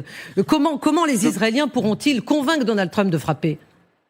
Moi, je pense qu'Israël est énormément écouté à Washington. Et la preuve en est, c'est qu'il y a pratiquement, non pas quotidiennement, mais plusieurs fois des échanges par semaine, des généraux, des gens du renseignement israélien qui prennent l'avion et qui se déplacent à Washington, qui donnent énormément de renseignements, de conseils. Et donc, il y a une véritable communication entre Washington et Jérusalem sur cette affaire. Maintenant, il faut, comme je le dis toujours, que les étoiles puissent s'aligner dans cette affaire-là. Et il me semble que, pour le moment, il y a, dans le fond, deux volets au sein de l'administration américaine. Il y a une vision Witkoff qui est plutôt vers une négociation, une vision plutôt proche de Rubio qui est plutôt vers une frappe assez radicale et rapide.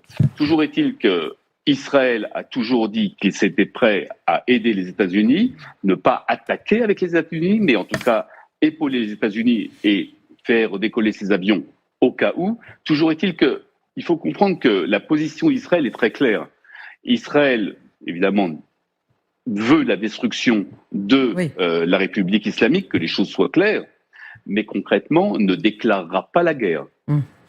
Ne déclarera pas la guerre. Samantha ? Non, ce qu'on voit là, j'ai écouté aujourd'hui un entretien avec John Bolton, donc l'ancien conseiller à la sécurité nationale de Donald Trump dans son premier mandat, qui critiquait en fait les actions du mois de juin 2025 en disant c'était une opération inachevée parce que nous n'avons pas détruit les sites de fabrication et de lancement de missiles. Et on voit aujourd'hui à quel point ce n'est pas la force nucléaire iranienne qui pose un vrai problème sécuritaire immédiat dans le Moyen-Orient, c'est leur capacité balistique qui n'a pas été vraiment touchée en 2025, qui pourrait être une cible d'une attaque. Certains, mais beaucoup, ils ont pu vraiment reconstituer ça beaucoup plus rapidement.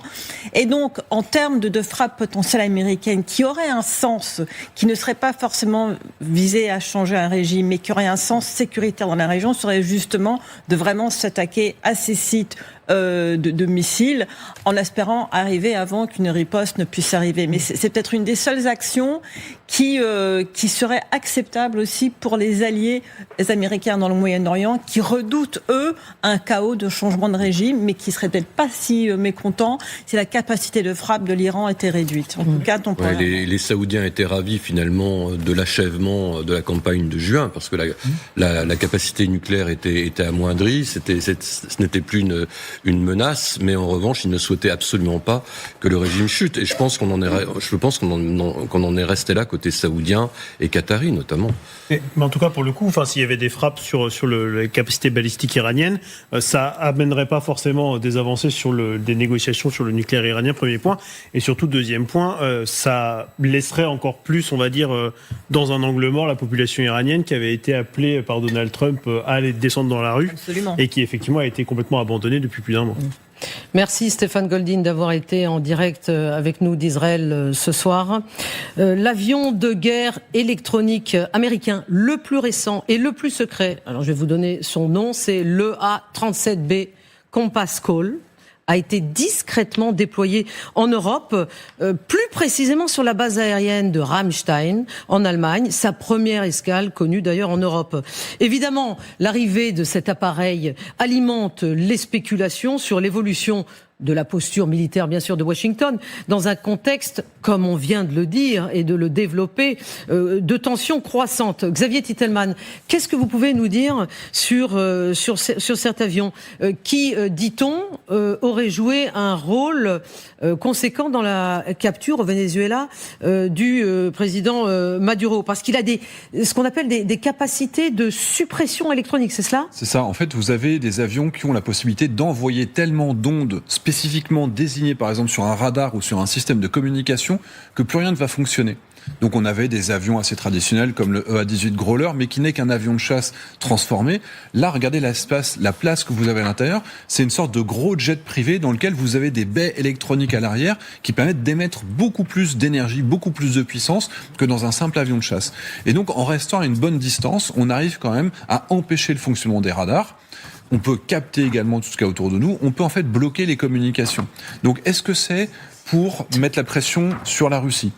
Est-ce que c'est pour se préparer à un déploiement plus à l'Est ? Évidemment, on se doute que là, c'est plutôt une accumulation. Oui, enfin, moi je comprends pas très bien, parce que je pensais, Michel Goya, que justement, je croyais que la sécurité européenne devait moins dépendre des garanties américaines. Bien sûr. Non, mais je pense qu'il n'est pas destiné à la sécurité européenne. Il est destiné très certainement à aller faire un tour du côté du Moyen-Orient. Voilà, mais est-ce que ça fait partie alors de cette projection de puissance avec l'armada dans le Golfe, le fait que cet avion arrive en fait partie? Oui, bien sûr. Donc ça, c'est comme au Venezuela, c'est un truc qui permet au moment la première étape qui est celle de la suppression, de la destruction des défenses aériennes de l'adversaire. Une capacité préparatoire, en fait. Oui, ça commence quasiment toujours comme ça, c'est-à-dire qu'on supprime tout ce qui peut toucher le ciel. Donc pour ça, on va utiliser des avions furtifs pour frapper ces cibles-là. On va utiliser des missiles Tomahawk. Enfin, en gros, on va pas envoyer des avions qui sont un petit peu vulnérables ou visibles. Et on va utiliser beaucoup de brouilleurs aussi. Toujours dans cette première phase pour détruire les radars, pour détruire les sites de lancement, et après être tranquille dans le ciel pour au moins localement pour pouvoir lancer des raids qui eux seront beaucoup plus puissants et qui on pourra utiliser des avions comme le F-15 qui sont des gros camions à bombes qui ils sont pas forcément discrets mais qui avec cette supériorité voire cette suprématie aérienne pourront agir librement. Oui, un petit élément également, c'est quand je parle de supprimer les communications, l'impossibilité pour les Iraniens de se coordonner, mais même de piloter leurs drones. Or, c'est ça la menace pour la flotte aérienne, c'est d'envoyer des centaines de drones avec des centaines de pilotes. Si les drones sont aveugles, évidemment, ils ont l'incapacité d'aller jusqu'à l'impact. Donc c'est aussi pour ça que c'est un avion de protection en dehors de préparer les assauts. C'est aussi potentiellement un avion qui va protéger la flotte américaine et les bases américaines. Dans ce contexte de tension maximale, nous venons de l'apprendre, l'armée iranienne a fait état ce soir, il y a quelques instants, d'un incendie dans une caserne de Téhéran, affirmant que le feu avait été maîtrisé et qu'il n'y avait aucun blessé.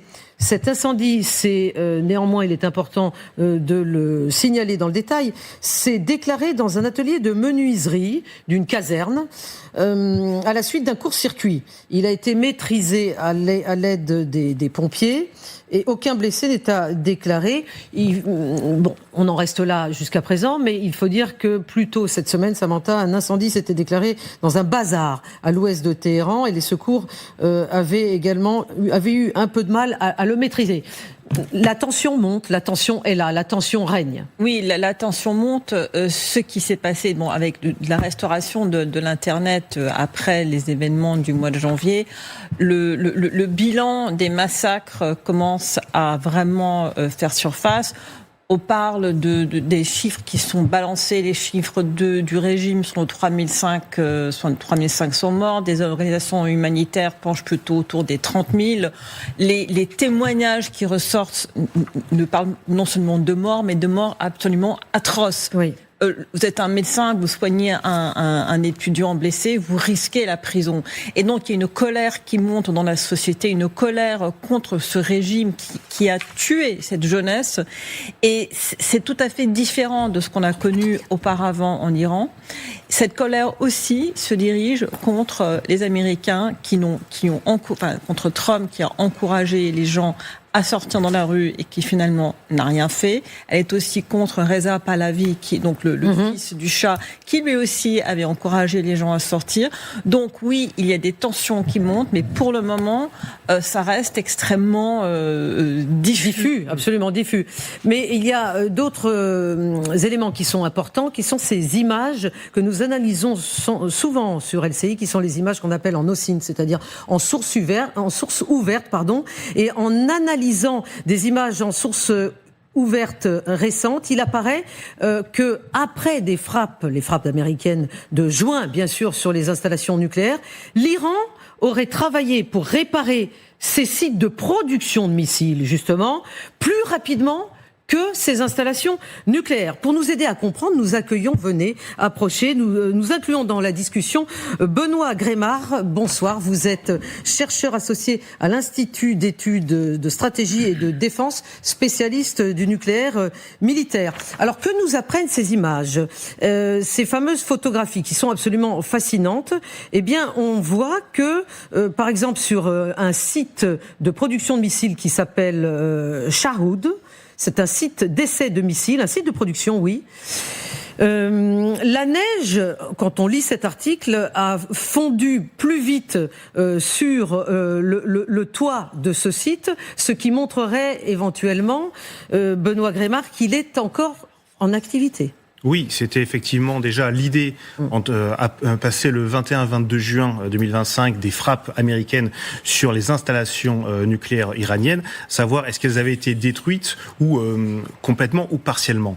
L'idée finalement, c'est que avec quelques mois à la suite, on se rend bien compte que le potentiel nucléaire iranien n'a pas du tout été détruit comme l'opération en fait souhaitait y arriver. Oui, voilà. Mais ce qui est assez étonnant, Eric, c'est que d'après ces images, on voit bien les priorités de l'Iran. Donc les priorités, c'est plutôt sur le balistique et ça n'est pas véritablement sur le nucléaire. C'est-à-dire que la production de missiles, c'est une priorité de court terme, une priorité nécessaire pour la République islamique, semblerait-il. C'est l'une des dernières cartes de l'assurance vie du régime iranien, et on le voit bien en fait dans toutes les déclarations un petit peu belliqueuses faites par le régime iranien. Il y a toujours cette menace de, en quelque sorte, faire basculer la région et la transformer à feu et à sang. Et comment faire ça en utilisant justement alors des drones et des missiles de différents calibres. Mais donc effectivement, et c'est pour ça que le régime iranien va probablement être extrêmement réticent, voire même refuser immédiatement toute discussion sur son programme balistique, parce que c'est vraiment la dernière carte qu'il a à jouer. En fait, c'est une des rares options qui restent à l'Iran, ces missiles balistiques, justement pour essayer qu'il n'y ait aucune destruction sur ces sites nucléaires. C'est la dernière paire de deux qu'il leur reste dans le jeu de poker dont parlait Michel tout à l'heure. Alors qu'ils pas bien compris ce que vous disiez. Non, mais en face, c'est le carré d'as. Il leur reste une paire de deux à la table de jeu. Non, ce que je veux dire, il faut pas se laisser intoxiquer quand même par l'imagerie spatiale. Hein. À mettre un coup de peinture sur les bâtiments, ça veut pas dire nécessairement qu'il y a de la production de missiles à l'intérieur. Ça peut être une véritable opération d'intoxication, une espèce de point déception qui est créé par les Iraniens. Alors, nous ne nous laissons pas intoxiquer, bien sûr. Non, mais c'est juste des bâtiments qui ont été repeints. Évidemment, mais il est clair qu'avec le développement et l'exploitation permanente des images satellitaires, il est clair que ceux qui sont concernés construisent des toits. Alors justement, sur les installations nucléaires des 3 sites où il y avait eu des frappes en juin, Isfahan, Natanz, Fordo, il y a une apparition, on le voit sur ces images, Michel Goya, de toits, qui empêchent de voir justement ce qui s'est passé en dessous, c'est-à-dire travaux de reconstruction ou pas. Activité ou pas. Justement, vous l'avez dit, on ne sait pas très bien exactement ce que ça signifie.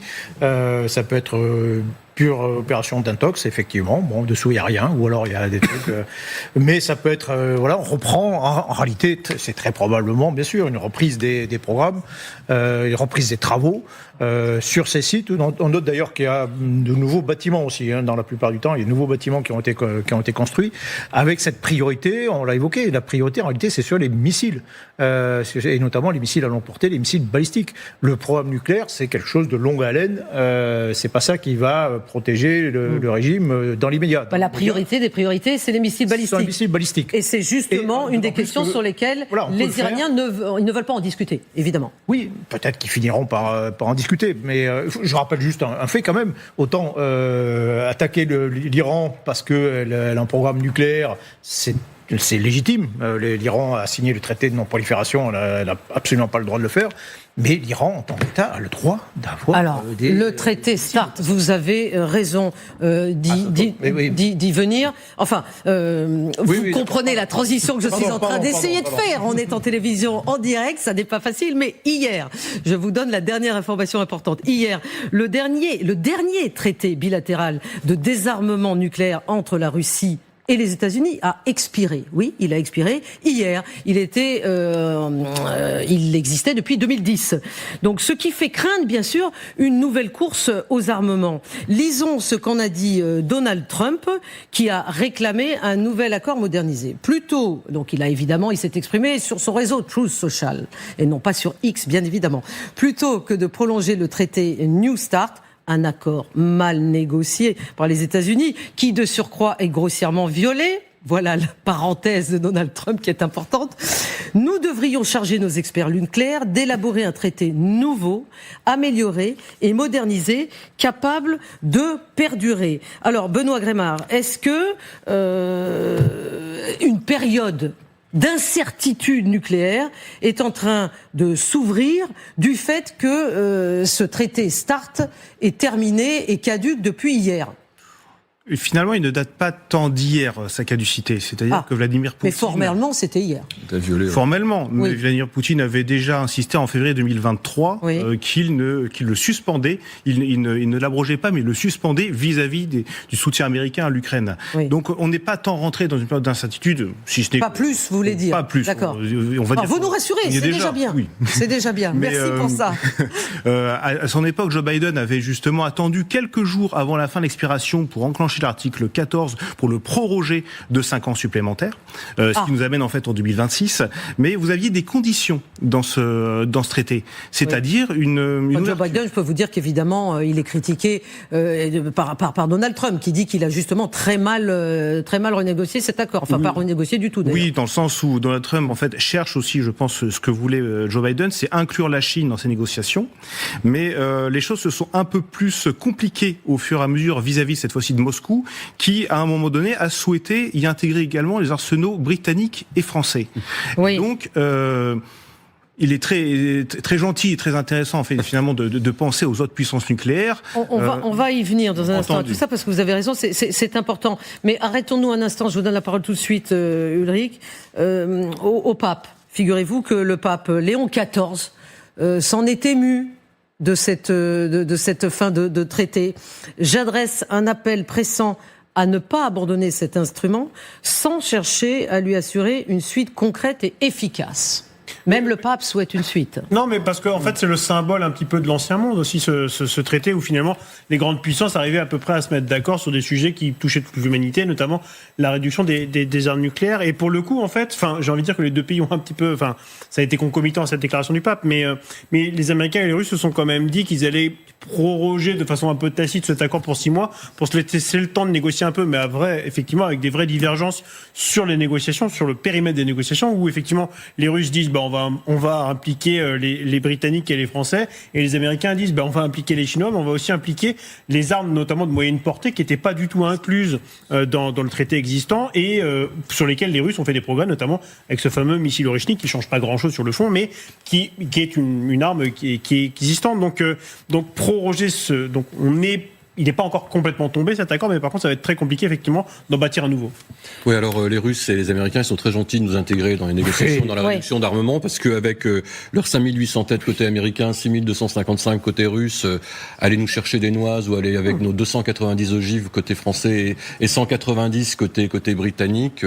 En fait c'est la réponse russe et du whataboutisme sur la Chine en fait. Voilà, c'est ça. C'est une façon de dire si on applique la Chine, on applique les autres. Non, et puis aussi une des provisions du traité START, c'était les inspections mutuelles. Oui. Donc, pour les Russes, l'idée de pouvoir aller renifler un petit peu ce qui se passe en France et au Royaume-Uni, c'était aussi une occasion une occasion assez rêvée. Mais ce qui, moi, m'inquiète quand même, c'est que aujourd'hui, il y a quand même un vide total sur le contrôle de l'arme nucléaire, même si START était imparfait, même si, en effet, Poutine a dit qu'il n'allait plus l'appliquer, mais qu'il n'allait pas non plus faire qu'il n'allait pas sortir des règles de START tant que les Américains ne le faisaient pas. Une des raisons pour lesquelles Trump veut inclure la Chine, il a tout à fait raison, ce serait une très bonne idée, mais ça fait 1 an qu'il sait que dans 1 an, tout cessera de fonctionner. Il n'a même pas commencé à réfléchir à mettre en place une équipe pour parler d'un nouveau traité. C'est ça qui est inquiétant. Et les Américains ont besoin de moderniser leur arsenal. De nombreux éléments, effectivement, sont inquiétants et on va essayer de les comprendre. Écoutons ce qu'en a dit un secrétaire d'État américain dans ce domaine. Il considère qu'effectivement, c'est lacunaire. Vous allez comprendre. Le traité New START présentait des lacunes. Il ne couvrait pas les accords supplémentaires conclus en matière d'armes nucléaires et n'incluait pas la Chine. Cette convergence de facteurs, les violations répétées de la Russie, l'augmentation des stocks mondiaux et les lacunes dans la conception et la mise en œuvre du nouveau traité START imposent clairement aux États-Unis de réclamer une nouvelle architecture qui réponde aux menaces actuelles et non à celles d'une époque révolue. À cette déclaration a immédiatement réagi Dmitri Medvedev. Vous vous souvenez, j'ai pas besoin de vous redire qui était le signataire. Il était président à l'époque, effectivement. Donc c'était lui qui avait signé. Bon, aujourd'hui c'est un peu celui qui commente, qui s'exprime beaucoup sur X. Lui, il fait de l'explication de texte de ce qu'a dit le secrétaire d'État américain. Le département d'État américain a qualifié le traité de lacunaire, car, dit Medvedev, il ne couvre pas les armes nucléaires tactiques et n'inclut pas la Chine. Qu'en est-il du Royaume-Uni et de la France ? Voilà, nous y sommes, Vincent Crouzet. Oui. Des armes hypersoniques ? Point d'interrogation. La déclaration de Washington signifie une chose, il n'y aura jamais de traité sur ces bases. Soyons honnêtes. Alors, Benoît Grémard, est-ce que vous pouvez essayer de nous aider à comprendre cette inclusion, cette volonté américaine d'inclure la Chine ? Si j'ai bien compris, le refus clair et net de la Chine de participer à ce traité, qu'est-ce que cela veut dire ? Il faut bien comprendre qu'un traité, une convention internationale, elle vous fige et vous fixe l'état des forces des rapports entre États à un moment donné.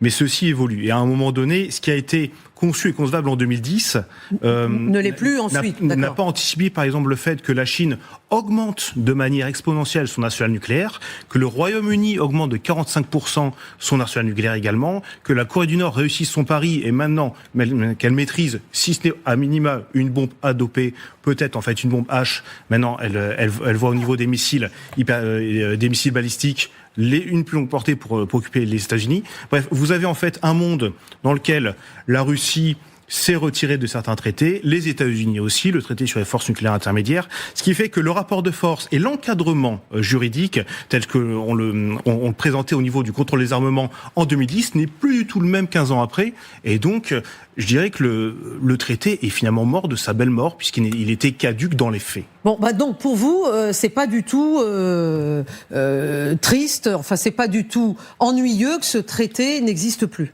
Il faut le rattacher à une toute autre architecture qui était maintenue en fait par d'autres traités. Mais qui est à construire. Qui à reconstruire. Vous n'en avez plus qu'un finalement qui maintient, c'est le traité de non-prolifération sur lequel en fait le contrôle des armements s'est construit. Et là, vous êtes finalement dans une période où on rebat les cartes parce que de nouveaux acteurs sont entrés en jeu qui n'étaient pas inclus dans les précédents traités. Oui, Michel, Samantha. Et puis d'autres pays qui de plus en plus commencent à se dire qu'ils aimeraient avoir l'arme nucléaire. Bien évidemment. On entend alors des grondements. Est-ce que ça veut dire quelque chose ? Que les Suédois se disent qu'il leur faudra une arme nucléaire, les Polonais en parlent, les Allemands. à demi-voix, on parle aussi, et l'Arabie et les États du Golfe, l'Arabie Saoudite, le Brésil qui aurait eu une capacité à un moment donné, qui a renoncé en rejoignant le traité de non-prolifération. Mais bon, heureusement que si ce traité-là avait sauté, là, on serait vraiment dans une ère extrêmement dangereuse. Et je crois que c'est très important d'expliquer aux téléspectateurs qu'il y a encore des règles en place qui empêchent d'autres pays de devenir nucléaires. Et c'est ça la chose la plus importante. Ensuite, les États-Unis et la Russie, on peut l'espérer, vont continuer à se comporter de façon relativement responsable. Raisonnable, pas forcément, mais responsable. Et puis, alors, est-ce que une nouvelle chose va naître ? On peut toujours l'espérer aussi. Samantha, Dimitri Peskov vous a entendu. Et il vous a répondu assez rapidement, vous allez voir, sur ce point précis. Quel honneur.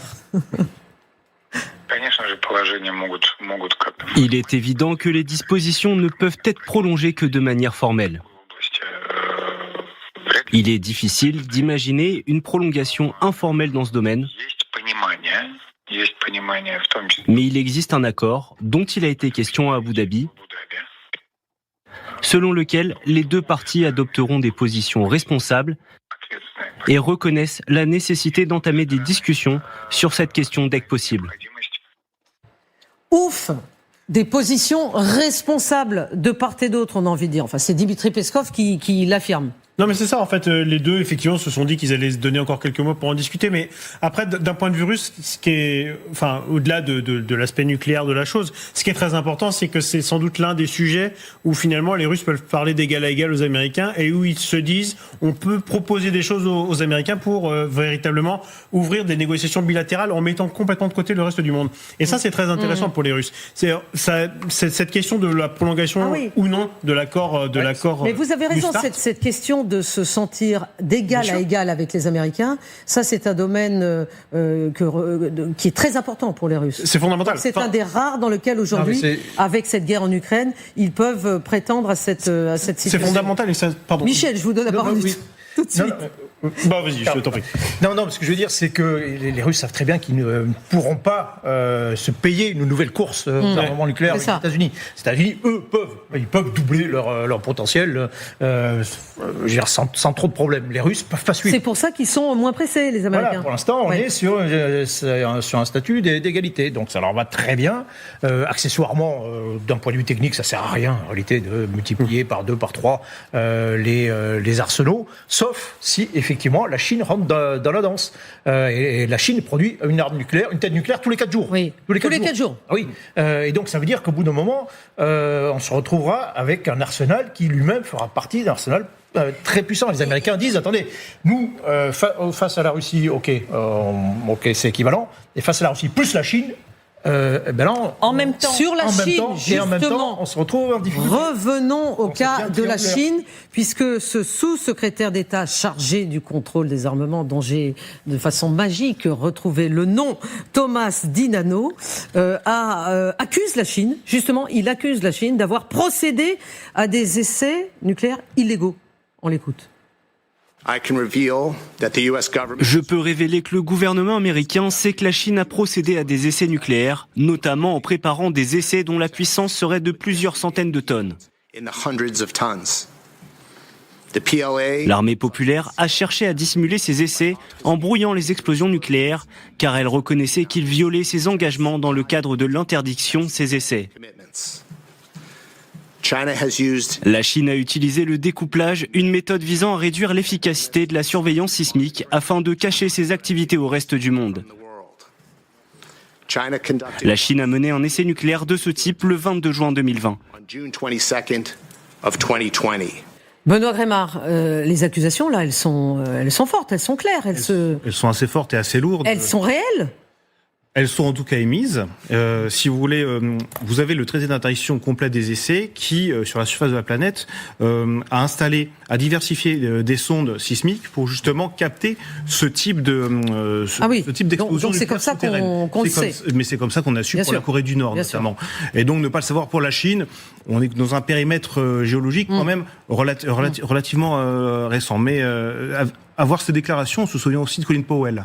C'est-à-dire en Irak, qui avait justement brandi à la face du monde une certaine accusation au niveau du développement d'un arsenal nucléaire irakien qui s'est avéré complètement faux. Donc, je veux dire, une mise en accusation, c'est très bien, mais si elle est suivie de faits, de preuves tangibles et vérifiables, c'est un petit peu mieux quand même. Ce qui est inquiétant chez les Américains aujourd'hui, c'est que Trump lui-même ne maîtrise pas la grammaire nucléaire. Ce qu'il dit des choses, il a dit on va reprendre les essais nucléaires parce que d'autres le font, sans vraiment savoir de quoi il parle. Enfin, on a en tout cas l'impression qu'il ne sait pas de quoi il parle. Et ça, pour moi, c'est inquiétant. Et Michel parlait de la Chine. Ce que les Américains veulent aujourd'hui, pourquoi est-ce qu'ils sont intéressés à éventuellement augmenter leur stock de missiles, de missiles balistiques à ogive nucléaire, c'est qu'ils veulent pouvoir faire face à une attaque simultanée des Chinois et des Russes en même temps. Et pour ça, ils ont besoin d'augmenter leur arsenal. Benoît, j'ai juste une question. Il me semblait que dans les promesses de campagne du candidat Trump, il y avait la réduction de moitié de l'arsenal nucléaire américain. Qu'en est-il ? Oui, c'est pour un homme en fait qui cherche les prix Nobel de la paix, effectivement, c'était important, c'était même nécessaire de le dire. Ouais. Mais on en est très loin puisque on est quand même dans un monde aujourd'hui où l'arme nucléaire est tout de même en fait un prestige, un instrument de force, de puissance et de domination qui est loin finalement de succéder à autre chose. Et plus globalement, il avait même dit qu'il allait réduire le budget en fait du ministère de la Défense américain, ce qui est pas du tout le cas, c'est même complètement l'inverse. Oui, mais il a changé de doctrine, c'est la paix par la force, c'est la paix par la force maintenant. Oui, c'est plus la force que la paix. Merci Benoît Grémard d'avoir été avec nous ce soir. Des contacts secrets entre Moscou et certains dirigeants européens auraient-ils lieu depuis quelques semaines pour débattre de la fin de la guerre menée par la Russie contre l'Ukraine. C'est ce qu'affirme Sergueï Lavrov, le ministre des Affaires étrangères russe. Je ne sais plus si j'ai une citation. Voilà, c'est une citation de Sergueï Lavrov. Nous avons des contacts avec certains dirigeants européens. Ils appellent, demandent à ce que ces conversations ne soient pas rendues publiques. Ils ont donc des contacts clandestins. On peut être dubitatif, n'est-ce pas ? Alors, si vous écoutez tout l'interview de Lavrov, qui a duré un peu plus d'1 heure, donc il faut vraiment vouloir entendre sa voix pour Mais visiblement, vous l'avez écouté pendant 1 heure, Samantha. Bravo. Je l'ai écouté. C'est un débit de mensonge sur mensonge sur mensonge. Est-ce qu'il y a eu des contacts entre des dirigeants européens et le Kremlin? On sait que Viktor Orban de Hongrie, oui, que Robert Fico de Slovaquie, oui. On sait que Emmanuel Bonne, le conseiller diplomatique d'Emmanuel Macron, est allé à Moscou pour des discussions. Est-ce qu'il y en a eu d'autres ?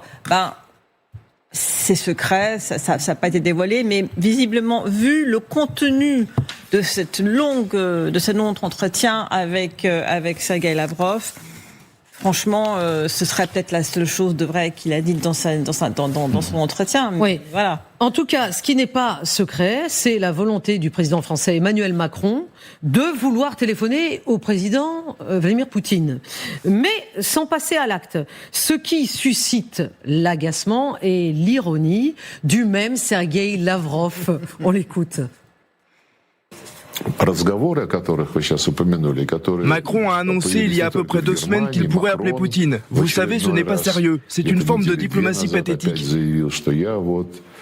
Si vous voulez appeler et avoir une vraie discussion, appelez. Poutine répondra toujours au téléphone. Il écoutera toujours toutes les propositions. Et si des propositions sérieuses sont sur la table, je peux vous assurer qu'elles auront toujours une réponse concrète et sérieuse.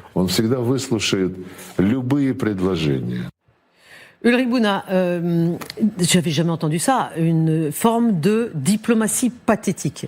Voilà comment Sergueï Lavrov qualifie les velléités du chef d'État français de téléphoner à Vladimir Poutine. Ceci dit, ce qui est vrai, c'est qu'il l'a dit et ça n'a pas encore été fait. Oui, mais parce qu'on s'appelait pour dire quoi, et puis il faut poser un cadre. S'appeler pour dire quoi ? C'est quand même Emmanuel Macron qui veut l'appeler, ça. Non, mais je suis d'accord, mais bon, il faut poser un cadre diplomatique, il faut savoir exactement ce dont on va parler, etc. Et pour le coup, il y a effectivement... Vous voulez dire qu'il faut préparer ? Mais bien sûr, effectivement, et c'est l'avis d'Emmanuel Bonne servait justement à ça, à préparer les choses. Et peut-être que cet appel aura lieu dans quelques semaines ou pas, on verra. Mais par contre, en fait, cette déclaration de Sergueï Lavrov, elle s'inscrit en fait dans une volonté de toujours, en quelque sorte, rejeter la faute et de discréditer en fait les Européens, où finalement, dans cette guerre en Ukraine, les Russes ne veulent parler qu'avec les Américains parce que c'est beaucoup plus simple.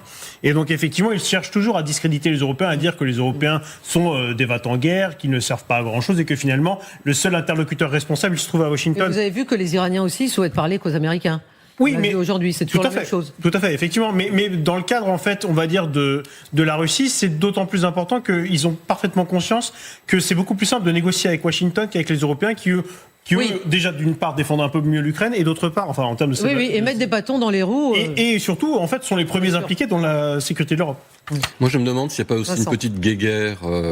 entre qui entre Utchakov et Lavrov. Utchakov. Donc, le conseiller diplomatique de Poutine,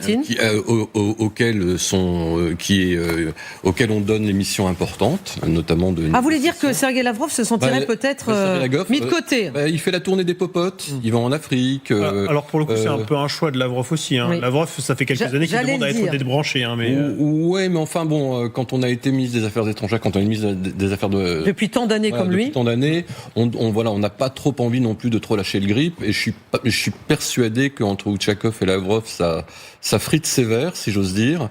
Et bon, alors effectivement, Emmanuel Bonne, conseiller diplomatique du président de la République, Utchakov, conseiller diplomatique du président Poutine. Donc là, on est à un rang égal de discussion. Néanmoins, Lavrov est clairement mis de côté depuis quelques mois. Mais depuis toujours, en fait. Depuis encore. Non, pas depuis toujours. Vous exagérez là. Je voulais dire depuis 2022. Depuis le début de la guerre. Depuis le début de la guerre. Enfin, je voulais pas toujours, mais depuis 2022. Ça fait longtemps qu'il est là. Oui, mais il est complètement mis de côté. Et plus globalement, en fait, sur la question de l'Ukraine, le ministre des Affaires étrangères russe n'a pas son mot à dire. Même les SVR, le service de renseignement extérieur, n'a pas son mot à dire. Sur le Moyen-Orient, oui, mais sur l'étranger proche, pas du tout. Alors, curieusement, Michel, hier, lors des négociations à Abu Dhabi, puisqu'elles ont continué, même si elles n'aboutissent pas, tripartites entre les Américains, les Russes et les Ukrainiens sur la fin de la guerre en Ukraine, et il y a eu une annonce selon laquelle c'est les États-Unis qui ont annoncé reprendre leur dialogue militaire avec la Russie. Oui. Et qui avait été suspendu à l'automne 21, c'est-à-dire un petit peu avant le début de l'attaque évidemment russe en Ukraine. Oui, on peut même d'ailleurs faire le parallèle avec ce qu'on a dit sur le traité START, c'est-à-dire que il y a le dialogue militaire, le dialogue stratégique, non seulement il n'est pas rompu, mais on veut le remaintenir. Et peut-être ce sera le début d'ailleurs d'une normalisation aussi des rapports entre Russes et Américains. Mais voilà, donc... sur le dos de la guerre en Ukraine. Bien sûr. C'est la question. Normalisation. Xavier Titelman, là-dessus, est-ce que vous êtes choqué par la reprise de ce dialogue ? Il y a une normalisation, effectivement, qui nous dessert, nous, en termes de sécurité. Quand on voit que les États-Unis recommencent à autoriser l'export de pièces détachées pour des avions biélorusses, on se doute bien qu'il y a une... Oui, ça s'est passé il y a quelques semaines, effectivement. Et comment vous l'expliquez ? Simplement qu'ils veulent faire du business. Ils veulent un retour à la normale américaine, c'est-à-dire pouvoir faire de l'argent sur le dos de l'Ukraine, en abandonnant l'Ukraine, en mettant toutes les pressions possibles sur Zelensky et sur le peuple ukrainien pour qu'ils abandonnent le Donbass, juste pour pouvoir signer des deals. Et le problème, c'est que les Ukrainiens ont déjà accepté tout ce que les Américains ont demandé. Mais évidemment, ils ne peuvent pas rétrocéder leurs propres terres sur lesquelles ils ont leur ligne de défense. Ils ne peuvent pas reculer. Donc on veut imposer aux Ukrainiens une défaite politique, à défaut d'avoir subi une défaite militaire. Et c'est ça le problème aujourd'hui, c'est que les Américains en sont là. Ils se rangent avec les Russes pour mettre pression sur les Ukrainiens et donc contre l'Europe. Y compris dans le domaine du renseignement. C'est-à-dire ? Il y a un très bon dossier dans l'Express là cette semaine à ce sujet où on se rend compte qu'effectivement la CIA est en train de dériver vers les Russes. Il y a énormément de défiance de la part de tous les alliés, y compris les alliés très proches, les Anglais, je parle notamment des Britanniques, Samantha, évidemment des Français et dans le renseignement. Une défiance, vous dites ? Une défiance. Oui. Dans le renseignement, quand il n'y a plus de confiance, quand il y a un point de confiance qui est rompu, il n'y a plus de confiance du tout. Oui, c'est-à-dire qu'on peut passer de la normalisation à la coopération. Et là, cette coopération américaine entre les Américains et Russes, là, c'est quasiment un retournement d'un changement d'alliance. En réalité, ça se ferait forcément à d'autres détriments. Et à celui des Ukrainiens, évidemment, en premier lieu. Merci, bien sûr. L'information continue sur LCI. Merci de nous suivre.